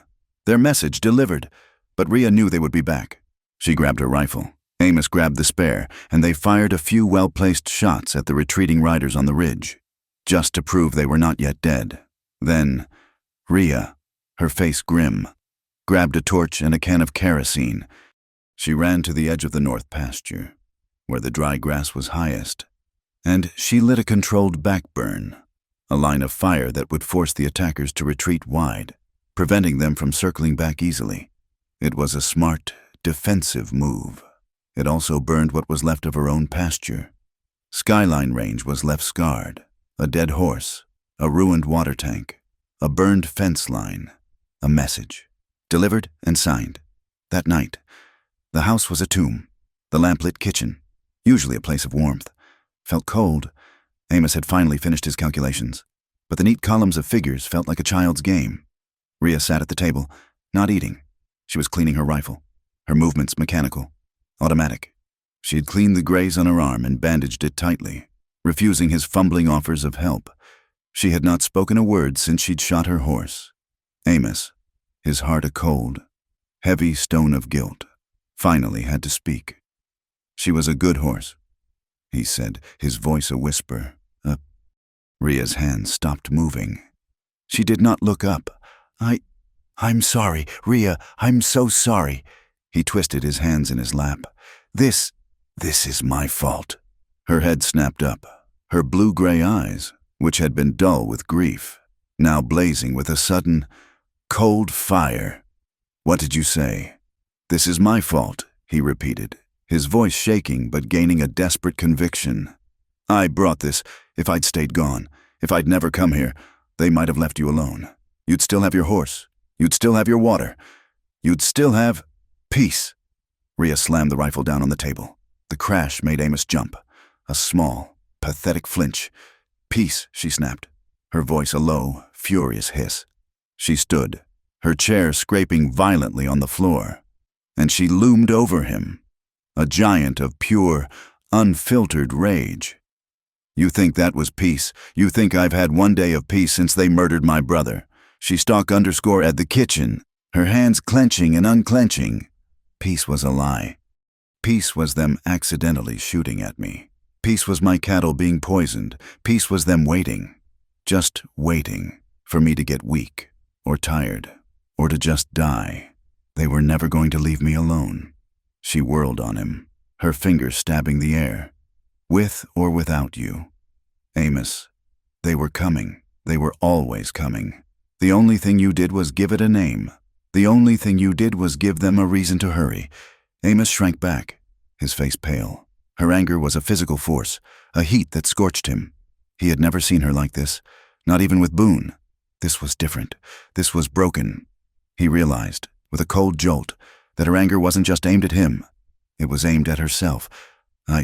I just wanted to help," he whispered, his throat tight. "Help," she laughed, a short, bitter, terrifying sound. "You're a bookkeeper. Amos, you're not a fighter. You're just something else I have to protect. Something else they can take." The words hit him like a physical blow. He was a burden, a paperweight, a pet. Her face softened, just for a fraction of a second. As she saw the wound she had just inflicted, her fury wavered, replaced by a sudden, profound despair. "Amos, I didn't..." She was angry at herself for caring, angry that he had been right. He was a weakness. He was a liability. He was the one thing she had sworn she would never have again someone to lose.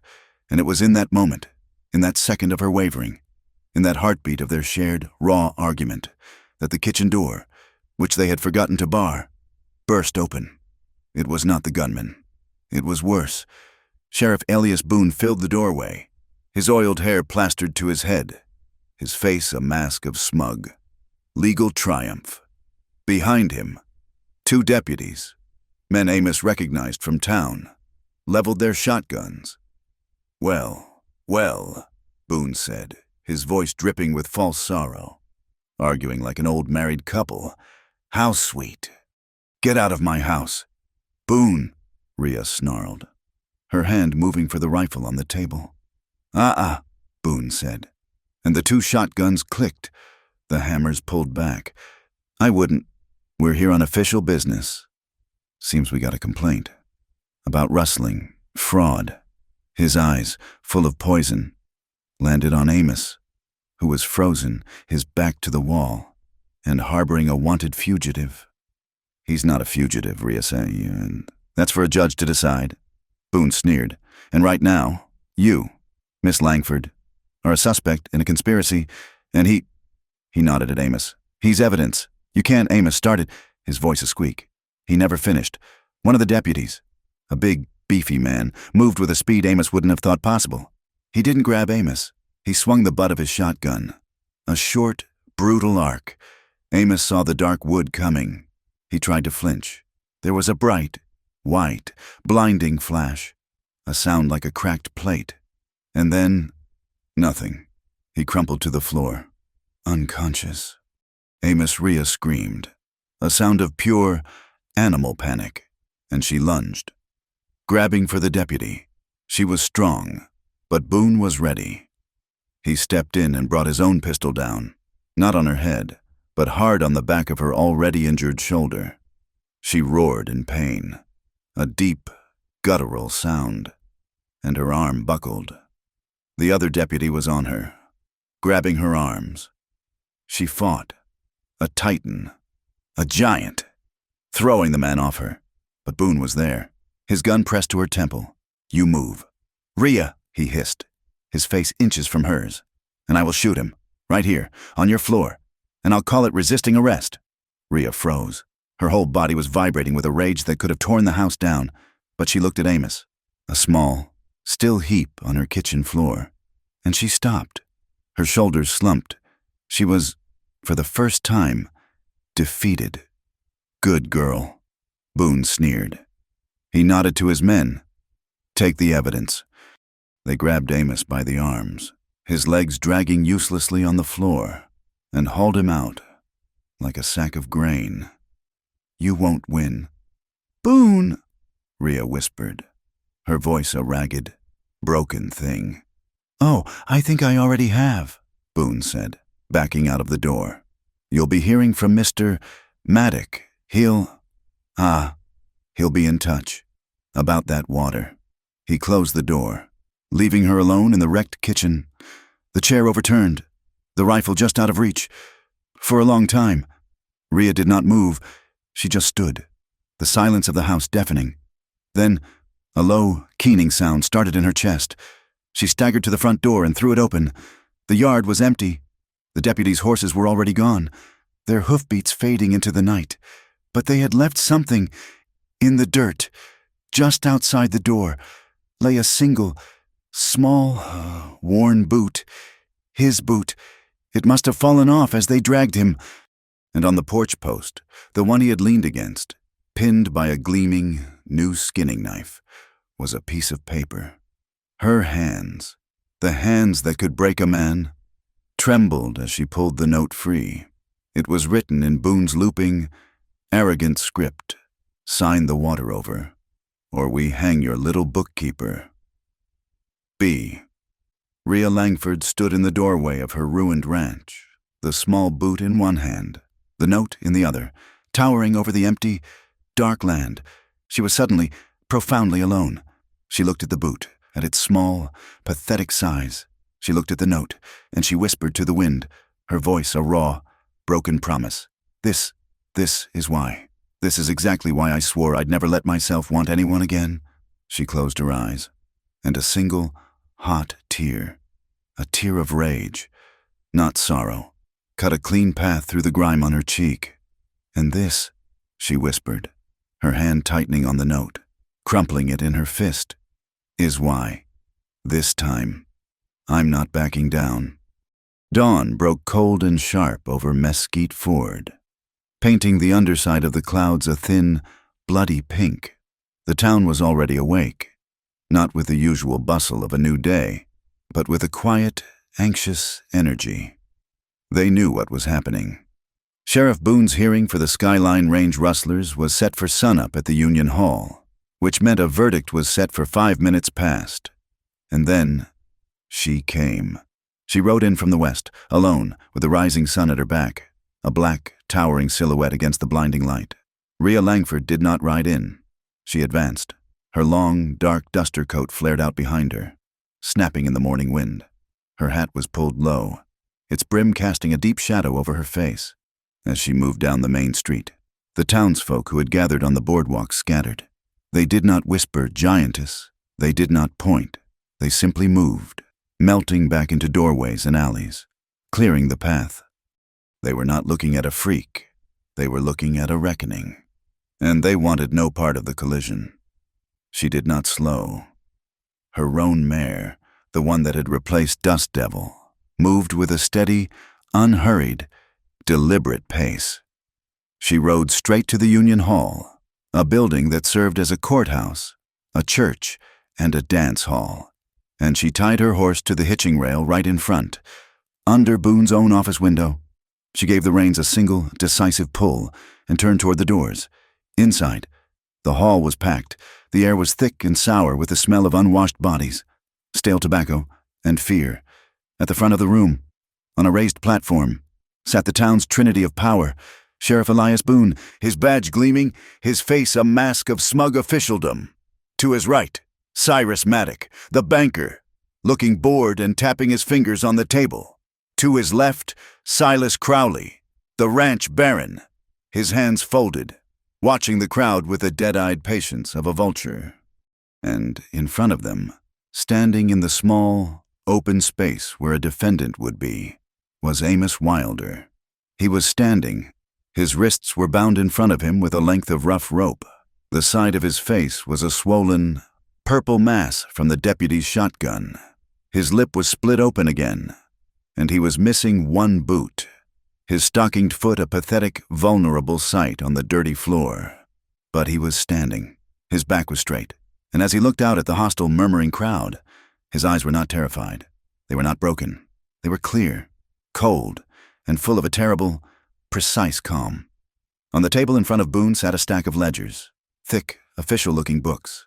"Now, as I was saying," Boone announced, his voice booming in the quiet hall, "these here books, seized from the suspect, clearly show a pattern of... The double doors of the Union Hall banged open, crashing against the back walls. Every head turned. Rhea Langford stood in the doorway, a black shadow against the bright, dusty street. She stood there for one long, silent heartbeat, her sheer size and presence sucking all the air from the room. Then she began to walk. Her boots hit the wooden floor of the center aisle. Thud, thud, thud. The sound was a hammer. It was a drum beat. It was the only sound in the hall. The crowd parted for her, a wave of humanity receding from a solid, unmoving force. Boone, Maddock, and Crowley all half rose from their chairs, their smugness evaporating, replaced by a sudden animal shock. Amos had not turned. He had simply closed his eyes, a small, pained smile touching his one good lip. She was here. Rhea did not stop until she reached the platform. She did not look at Amos. She did not look at Boone. Her burning, blue-gray gaze was fixed on Cyrus Maddock. "You're a liar, Boone," she said, her voice a low rumble that filled the hall, silencing every shuffling foot, every cough. "Now, you see here, Langford," Boone sputtered, his hand instinctively moving toward his gun. "This is an official hearing. You are interfering, and you brought books," she said, "but you brought the wrong ones." With one hand, she reached into the deep pocket of her duster and pulled out Amos's own worn, leather ledger. She slammed it onto the table. The sound was like a gunshot, making the three men flinch. With her other hand, she unslung a heavy, oilcloth-wrapped package from her back. She tore the cloth away, revealing the rusted, mud-stained lockbox from the Red Hollow Dam. She dropped it on the table with a crash that rattled the inkwells. "And you forgot yours," she said, her voice lethal. She turned, not to the panel, but to the town, to the faces of the people who had stared at her, whispered about her, and feared her. "Cyrus Maddock," she called, her voice ringing. "You seem to be a man who appreciates good bookkeeping. Why don't you explain these?" She opened the damn ledger. She opened Amos's ledger. She placed them side by side. "Why don't you explain," she said, her finger jabbing the page, "how your signature is on a private contract to buy my family's water rights?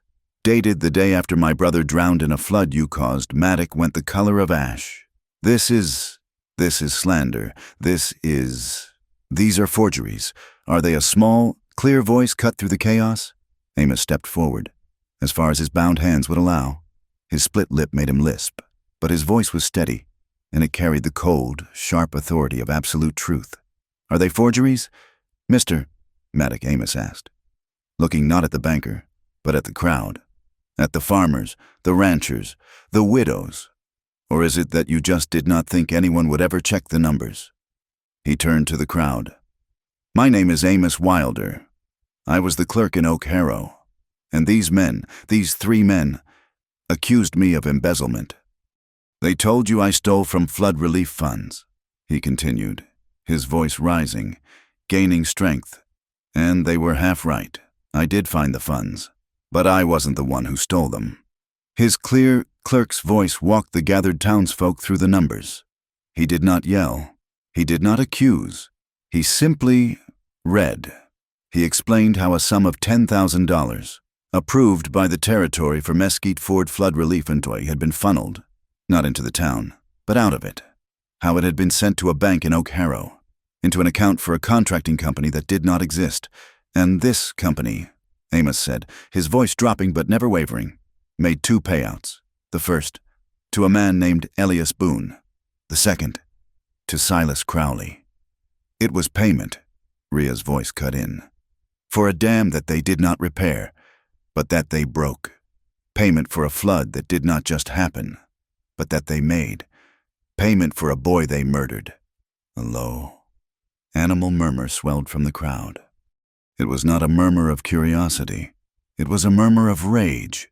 "And the water rights," Amos continued, his voice relentless, "that were seized from Miss Langford for the safety of the town. They were not turned over to the town. They were transferred, by private contract, to a holding company owned by 2 men. He pointed, his bound hands a single, accusing spear. "Cyrus Maddock and Silas Crowley." "It's a lie," Maddock shrieked, his composure gone, his face slick with sweat. "Is it a new voice called out?" A woman in a black, faded dress, a widow named Sarah Henney, stood up from the back. "Is it a lie that when my husband died, Mr. Maddock offered me 10 cents on the dollar for my land, and when I refused, my well accidentally went dry, and I was forced to sell for 2, or is it a lie?" A man in sheepskin overalls stood up, a sheep herder Amos had never seen. That my spring, which my father used for 30 years, suddenly had an accidental fire near it every time I refused to sell my grazing rights to Mr. Crowley. The room shifted. The air, which had been full of fear, was now full of a hot, crackling fury. The town, which had come to watch a hanging, was now looking for one. Boone felt it. He saw the faces, the clenched fists, his authority, his badge. It was all smoke. He was cornered. He did the only thing a cornered animal could do. He lunged. He did not go for Rhea. He grabbed Amos, yanking the smaller man back against his chest, pulling him off his feet. He wrapped one thick arm around Amos's neck, and with his other hand, he ripped his revolver from its holster. "Back off." Boone screamed, his voice a high-pitched, panicked shriek. "All of you, back off!" He pressed the muzzle of the gun to Amos's temple. Amos, choking, could feel the cold, round, metal ring. "Boone, let him go," Rhea said, her voice terrifyingly calm. She had not moved.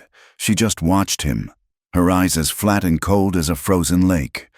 "You back off, you giant bitch," Boone screamed, his eyes wild, dragging Amos toward a side door. "Or I'll scatter his brains all over your proof." Rhea took one slow step forward. "I mean it," Boone shrieked, his finger tightening on the trigger. "If you fire that gun," Rhea said, her voice never rising, her gaze never leaving his, "you will have to hit me first." She took another step. She was offering herself. She was a target so large, so impossible to miss, standing between the sheriff and the crowd. She was a wall. Boone's eyes widened. He was trapped. He could not shoot her and keep his shield. He could not move. And in that fraction of a second, in that moment of the sheriff's panicked hesitation, Amos moved. He, who had never fought, who had only run, did the one thing he could. He stomped his one stockinged foot and his one booted foot down onto Elias Boone's instep. It was not a powerful move, but it was a surprise. Boone roared, a sharp cry of pain, his grip on Amos's neck loosening for just a fraction of a second. It was all Amos needed. He ducked, throwing his weight forward. Out of the chokehold. It was all Rhea needed. She moved. She did not lunge. She did not charge. She closed. In a blur of movement, her long arm, the one that had been grazed, snaked out. She did not grab for the gun. She grabbed Boone's wrist, his gun hand, just as she had on the street. But this was not a warning. There was a sound, a wet, sickening sound, a snap of bone, a bone-jarring twist that was so loud it was heard over the shouting. Boone screamed, a high-pitched, inhuman sound, his fingers uncurling, his gun firing, a single, harmless shot, thudding into the heavy ceiling beam above. The gun clattered to the floor. Boone collapsed, howling, clutching his arm, his wrist bent at an impossible, sickening angle. The spell was broken. The town surged. It was not a few men, it was everyone, the widow, the sheep herder, the farmers. They roared past Rhea, a wave of pent-up, liberated fury. They did not touch her. They did not touch Amos. They fell on the other two. Cyrus Maddock, trying to crawl under the table, was dragged out by his expensive suit coat. Silas Crowley, who had always looked so large, was wrestled down by 3 men he had bankrupted. The townsfolk beat Boone, his screams lost in the roar. Someone ripped the tin badge from his chest and threw it to the floor, where it was immediately crushed under a dozen boots. For the first time, the 3 most powerful men in the territory looked small. They looked pathetic. They were just men. Rhea did not watch. The moment the gun was free, she had turned, her eyes finding Amos. He was on his knees, breathing hard, his hands still bound. The rope burns raw. She strode to him, pulled a knife from her boot, and with one clean slice, cut his hands free. She did not ask if he was all right. She grabbed him by the front of his shirt, hauled him to his feet, and dragged him, half running, half stumbling, out the side door, away from the roaring, cathartic mob, and into a quiet, sun-warmed alley. He collapsed against the sun-warmed brick, his legs finally giving out. She stood in front of him, blocking the mouth of the alley, blocking the sound of the riot. Dust swirled around them in the sudden, quiet pocket. They both breathed hard, their chests heaving, the adrenaline a metallic taste in their mouths. She turned to him.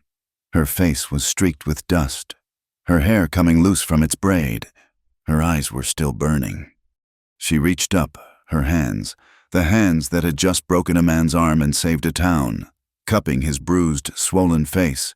Her thumbs, rough and calloused, brushed his cheekbones, wiping away the dust, the sweat. "You could have died," she rasped, her voice thick, a sound of raw, disbelieving awe. "For me, for this, you could have died." Amos looked up at her, this giant, terrifying, beautiful woman who had just torn his world apart and put it back together. Right. He reached up, his own newly freed, trembling hands covering hers, holding them against his face. "You," he said, his voice shaking, but his gaze as steady as his numbers, "are the first person I have ever thought was worth dying for." He took a ragged, shaky breath, and he whispered, his voice cracking, "You are the first person who ever made me want to live." Her breath hitched, her composure, the iron wall that had held back a mob, that had faced down a gun, finally, broke. She made a small, choked sound, a sound of overwhelming, unbearable relief, and she leaned down and kissed him. It was not a gentle kiss. It was not the slow, tender kiss of the lamplit barn. It was a clash. It was an impact. It was hard and urgent and desperate. It was a kiss of hunger, of relief, of sheer, unadulterated want. It was the taste of his split lip, of blood and dust and salt, and the taste of her, of coffee and iron and a deep, profound warmth. Her hands left his face and went into his hair, gripping his head, pulling him closer, as if she were afraid he was an illusion and would dissolve. His own hands, small and weak, slid up her arms to her shoulders, and then gripped the front of her thick duster, his fingers balling in the fabric, holding on as if he were drowning. He met her kiss with his own, a raw, desperate gratitude, a lifetime of being overlooked, of being small, of being nothing, erased in the sheer, overwhelming, possessive force of her mouth, the noise of the celebrating, roaring crowd, the sound of the world being remade, finally spilled into the alley, a wave of sound that broke over them. They broke apart, but not far. They were both breathing, or maybe gasping, their foreheads pressed together. He was still looking up. She was still looking down. A sound escaped Amos, a shaky, half-gasp, half-sob. And then she laughed. It was not her snort. It was not a bitter laugh. It was a real, rusty, breathless, shaky laugh. And, hearing it, he laughed too. They stood in the alley, in the dust, their world in ruins and just beginning, holding on to each other, laughing like fools. Weeks passed. The raw, violent energy of the showdown in the Union Hall settled, leaving a new, strange quiet in its wake. The territory was still processing the fall. Sheriff Boone's star had, in fact, been found rusting in the dirt of the main street. He was now occupying his own jail, his arm in a splint, awaiting a federal marshal. Maddock and Crowley, their assets frozen, were in a larger cell in a different town, their empire of paper and fear crumbling as more and more stories, more widows and sheep-herders, came forward.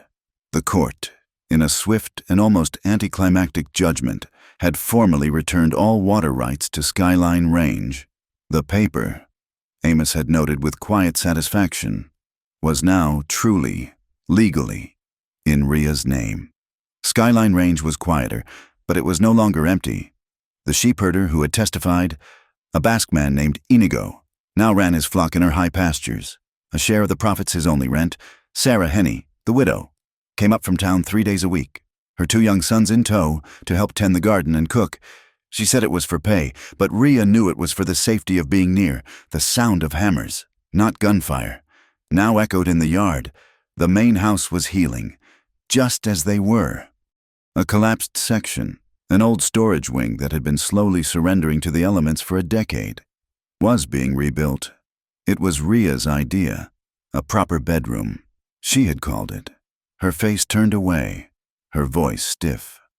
Not a bunk, not a kitchen corner. A room. They worked side by side.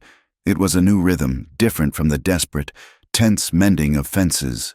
This was building, not repairing.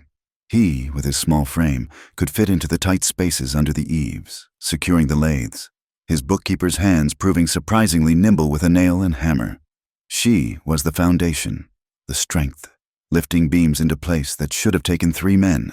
He would watch, his heart in his throat, as she planted her feet, took a breath, and with a low, controlled grunt, hoisted a rafter into place, the muscles in her back and arms coiling into a beautiful, breathtaking map of pure power. They were both covered in it. Fine. Sweet-smelling pine sawdust clung to her dark, damp braid, and it peppered the front of his worn, dark shirt. It was a shared uniform, a pollen that marked them both as belonging to this new, shared project. One afternoon, a summer storm, which had been gathering a deep, bruised purple in the west, rolled in fast. The first heavy drops, big as silver dollars, began to drum on the half-finished roof. The sound hollow and urgent. "Inside," Rhea said, her voice easy, not alarmed. She set down her saw. They took shelter inside the skeletal frame of the new room. It was not a room yet, it was a suggestion. A skeleton of 2x4s and a half-finished floor, with no real walls to speak of, but the roof was mostly on, and it was dry. Lamplight, which Amos had lit against the growing dark, cast a warm, yellow glow, and the rain, which was now a steady, driving downpour, streaked the one window they had already set, blurring the world outside. It was a small, intimate space, made smaller by the storm. Amos, feeling the sudden, charged closeness, immediately went to his crate. It was his traveling desk. He pulled out the new, clean ledgers for Skyline Range, pretending to check figures he had already checked a dozen times. It was a retreat, a gesture of self-preservation. He could feel her watching him. Rhea did not sit. She leaned in the doorway, her tall frame filling the opening. One hand braced on the new wood above her. She had to duck her head slightly to look in. She was silent, just watching him. The sound of the rain drumming on the roof filling the space. The stormlight, a strange, watery gray, stroked the planes of her face, softening the hard lines of her jaw, the sharp bridge of her nose, and she was smiling. It was not her dry snort or the shaky, breathless laugh from the alley.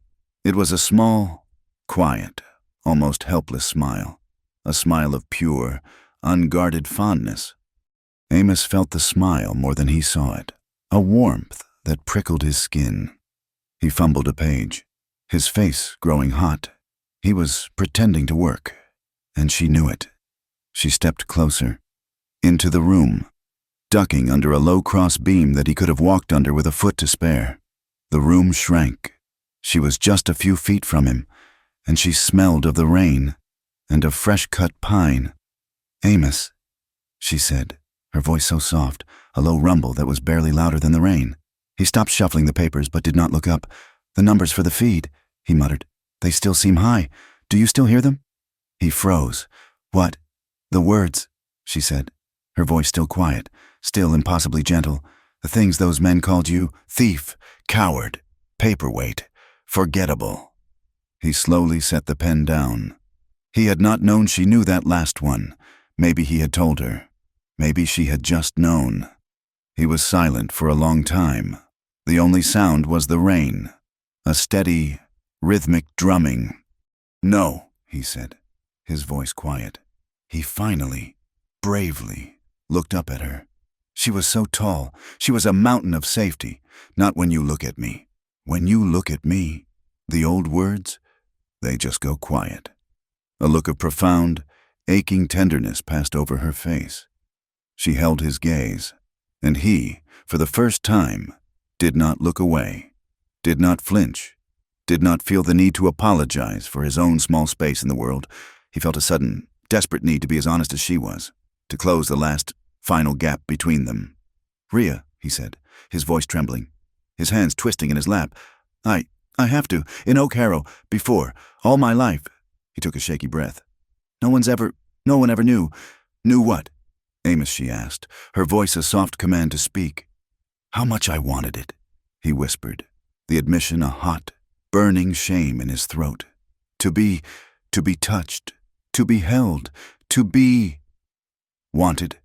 He looked down at his small, ink-stained hands, his voice cracking.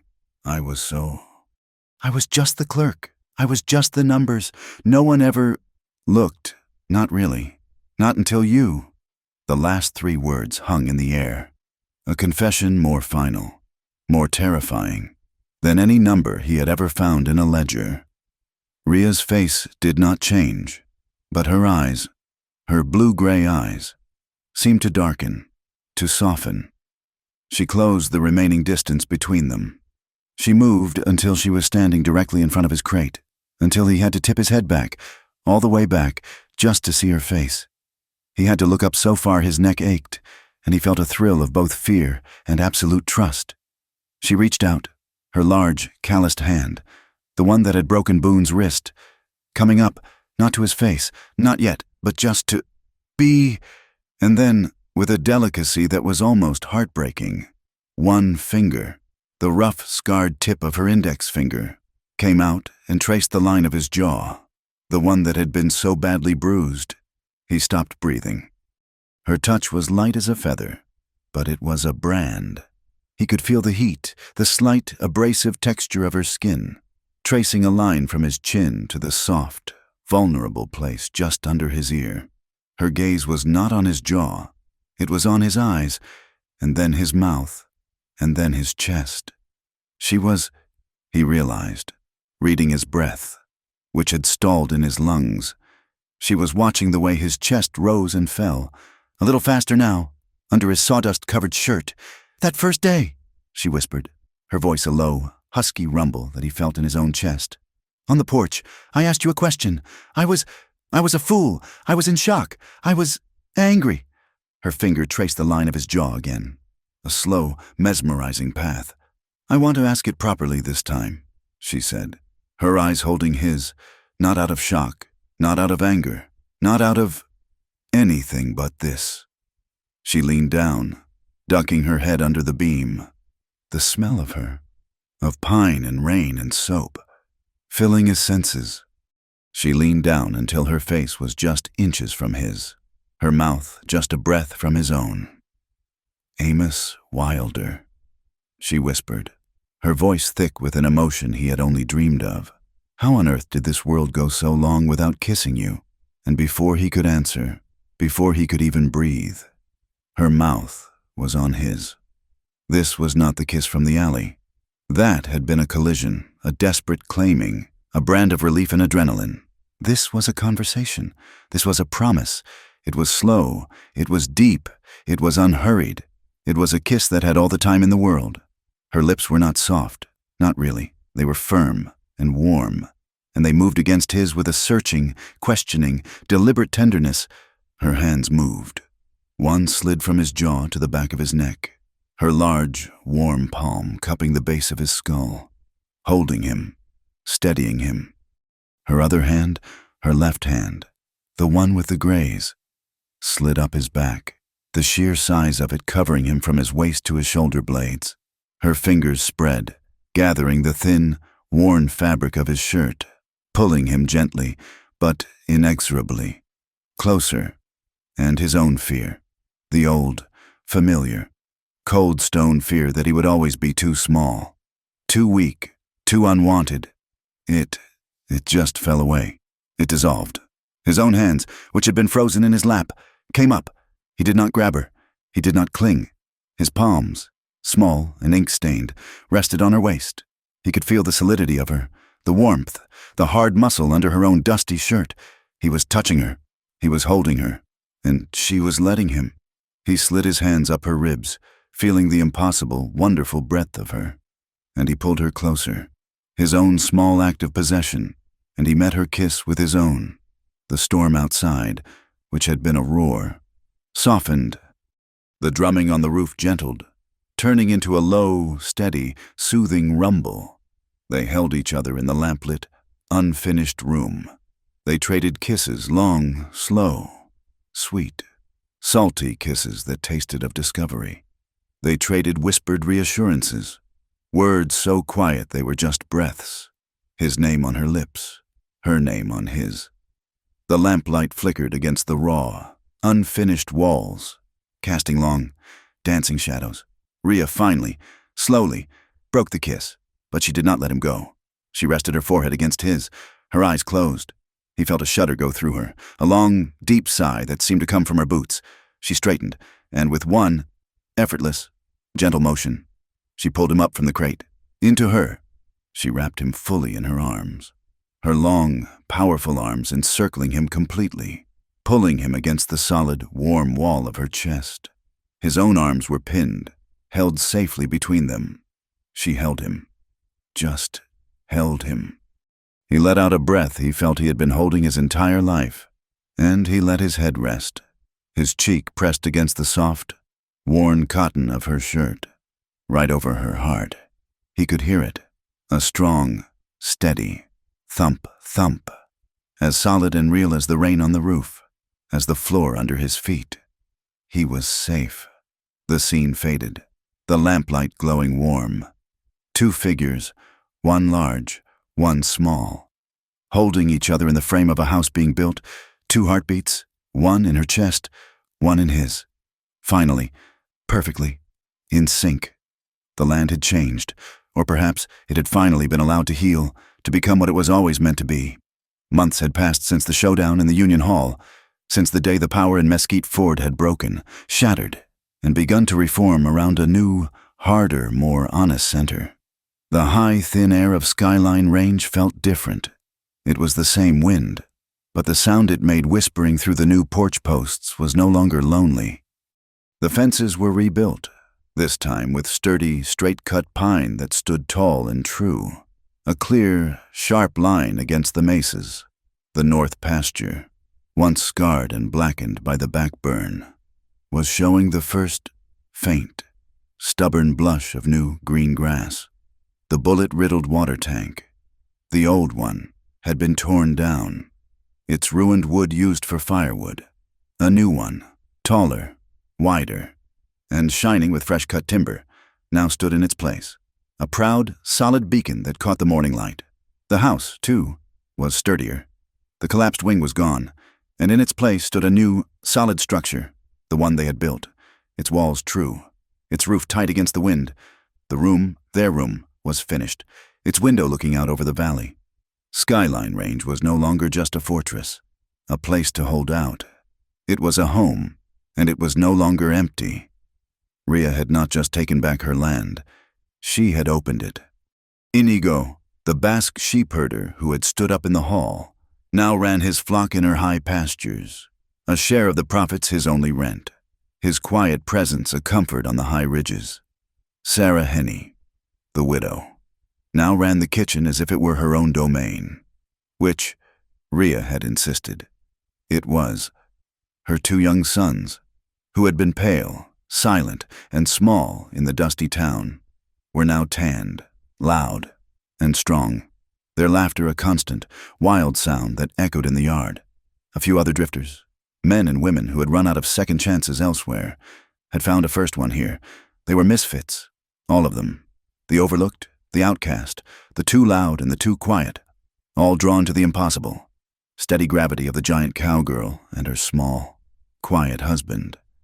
The sunset was doing its old, familiar trick, a slow, beautiful bleed of orange and deep, bruised purple that stained the undersides of the high, thin clouds.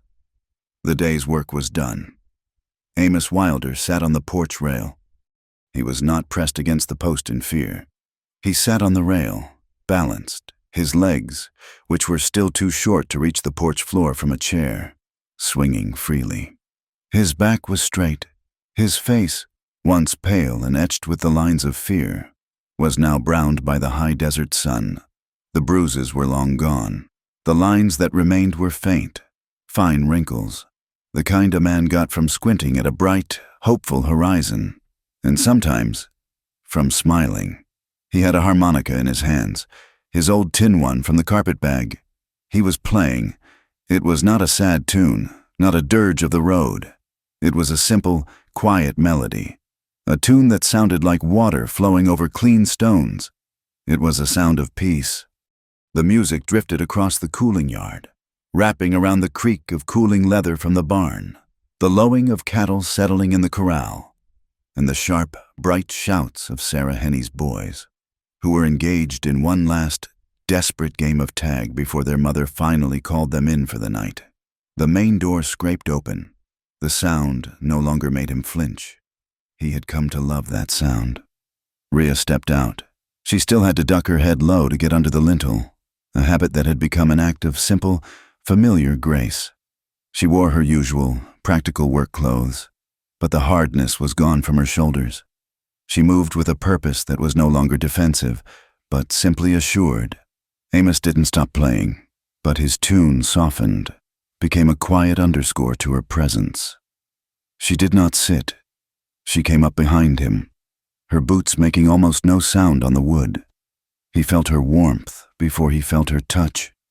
She stood behind him, and she looped her long, powerful arms around his shoulders, her hands crossing easily, lightly, over his chest, her arms a familiar, welcome cage. She enclosed him completely. He leaned back against her, his small frame fitting perfectly, as it always did, against her solid, warm chest. His head rested just under her chin. He leaned back with the easy, boneless trust of someone who knows. Absolutely. that they will not be dropped, that they will be held. He kept playing the harmonica, the notes bending and swelling with his breath, and hers. They watched the yard together, a silent, shared gaze. The kids, the little coyotes, as Rhea called them, were racing, tumbling in the dust, their laughter ringing out in the cooling air, a sound of such pure, uncomplicated life. Rhea's chin rested on the top of his head. He could feel the low, gentle rumble of her voice through his back a second before he heard the words. "It's not haunted anymore," she said, her voice quiet. He stopped playing, lowering the harmonica from his mouth, but he kept it warm in his hands. "What's not the land?" She said, "My father, my brother, they were ghosts here. For 2 years, this whole place. It was haunted by what was stolen, by what was lost, by the silence." She tightened her arms, pulling him just a fraction closer. A small, involuntary movement. Now I don't hear them.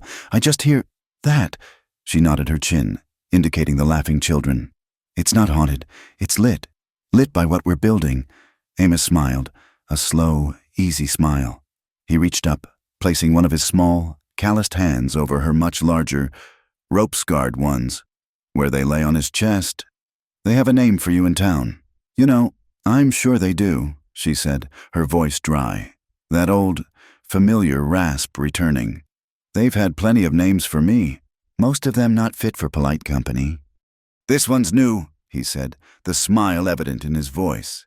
"Sarah told me, the women in town, they're calling you the giant cowgirl who saved the town from its own lies." A soft, sharp puff of air, her version of a laugh, brushed his hair. He felt her roll her eyes. Fools. But he also felt the small, involuntary tightening of her arms, the tiny, fractional lift of her chin. He felt the pride that softened the hard line of her jaw, a pride she would never admit to, but that he could now read as easily as one of his ledgers. Later, the children had been called in. The ranch hands had settled in the bunkhouse. The yard was quiet, lit only by the bright, steady glow of a new lantern hanging on the barn wall and a 3/4 moon that was rising, huge and silver, over the dark mesas. They were sitting side by side now, on the top step of the porch. His shoulder was pressed against her thigh. The difference in their size was still a canyon, but it was a canyon they had bridged, a canyon that was now familiar and dear. She nudged him with her shoulder, a playful, gentle shove that nonetheless moved his entire body, making him laugh. "You remember," she teased, her voice that low, husky rumble that still, after all these months, made his heart skip a beat. "That first day, on this porch, when I asked you if you'd ever been kissed." Amos felt the heat rise, a familiar, pleasant pinkness that warmed his ears. He grinned, looking down at his own hands, which were now the hands of a rancher, not just a clerk, calloused from hammers and reins, not just a pen. "It's a hard thing to forget," he admitted. "I was backed against that very post. I was fairly certain you were about to either break me in half or throw me clear into the yard." "I was thinking about it," she admitted, and he looked up. Her face, in the mixed light of the moon and the lantern, was serious, but the tenderness in her eyes was so profound it made his chest ache.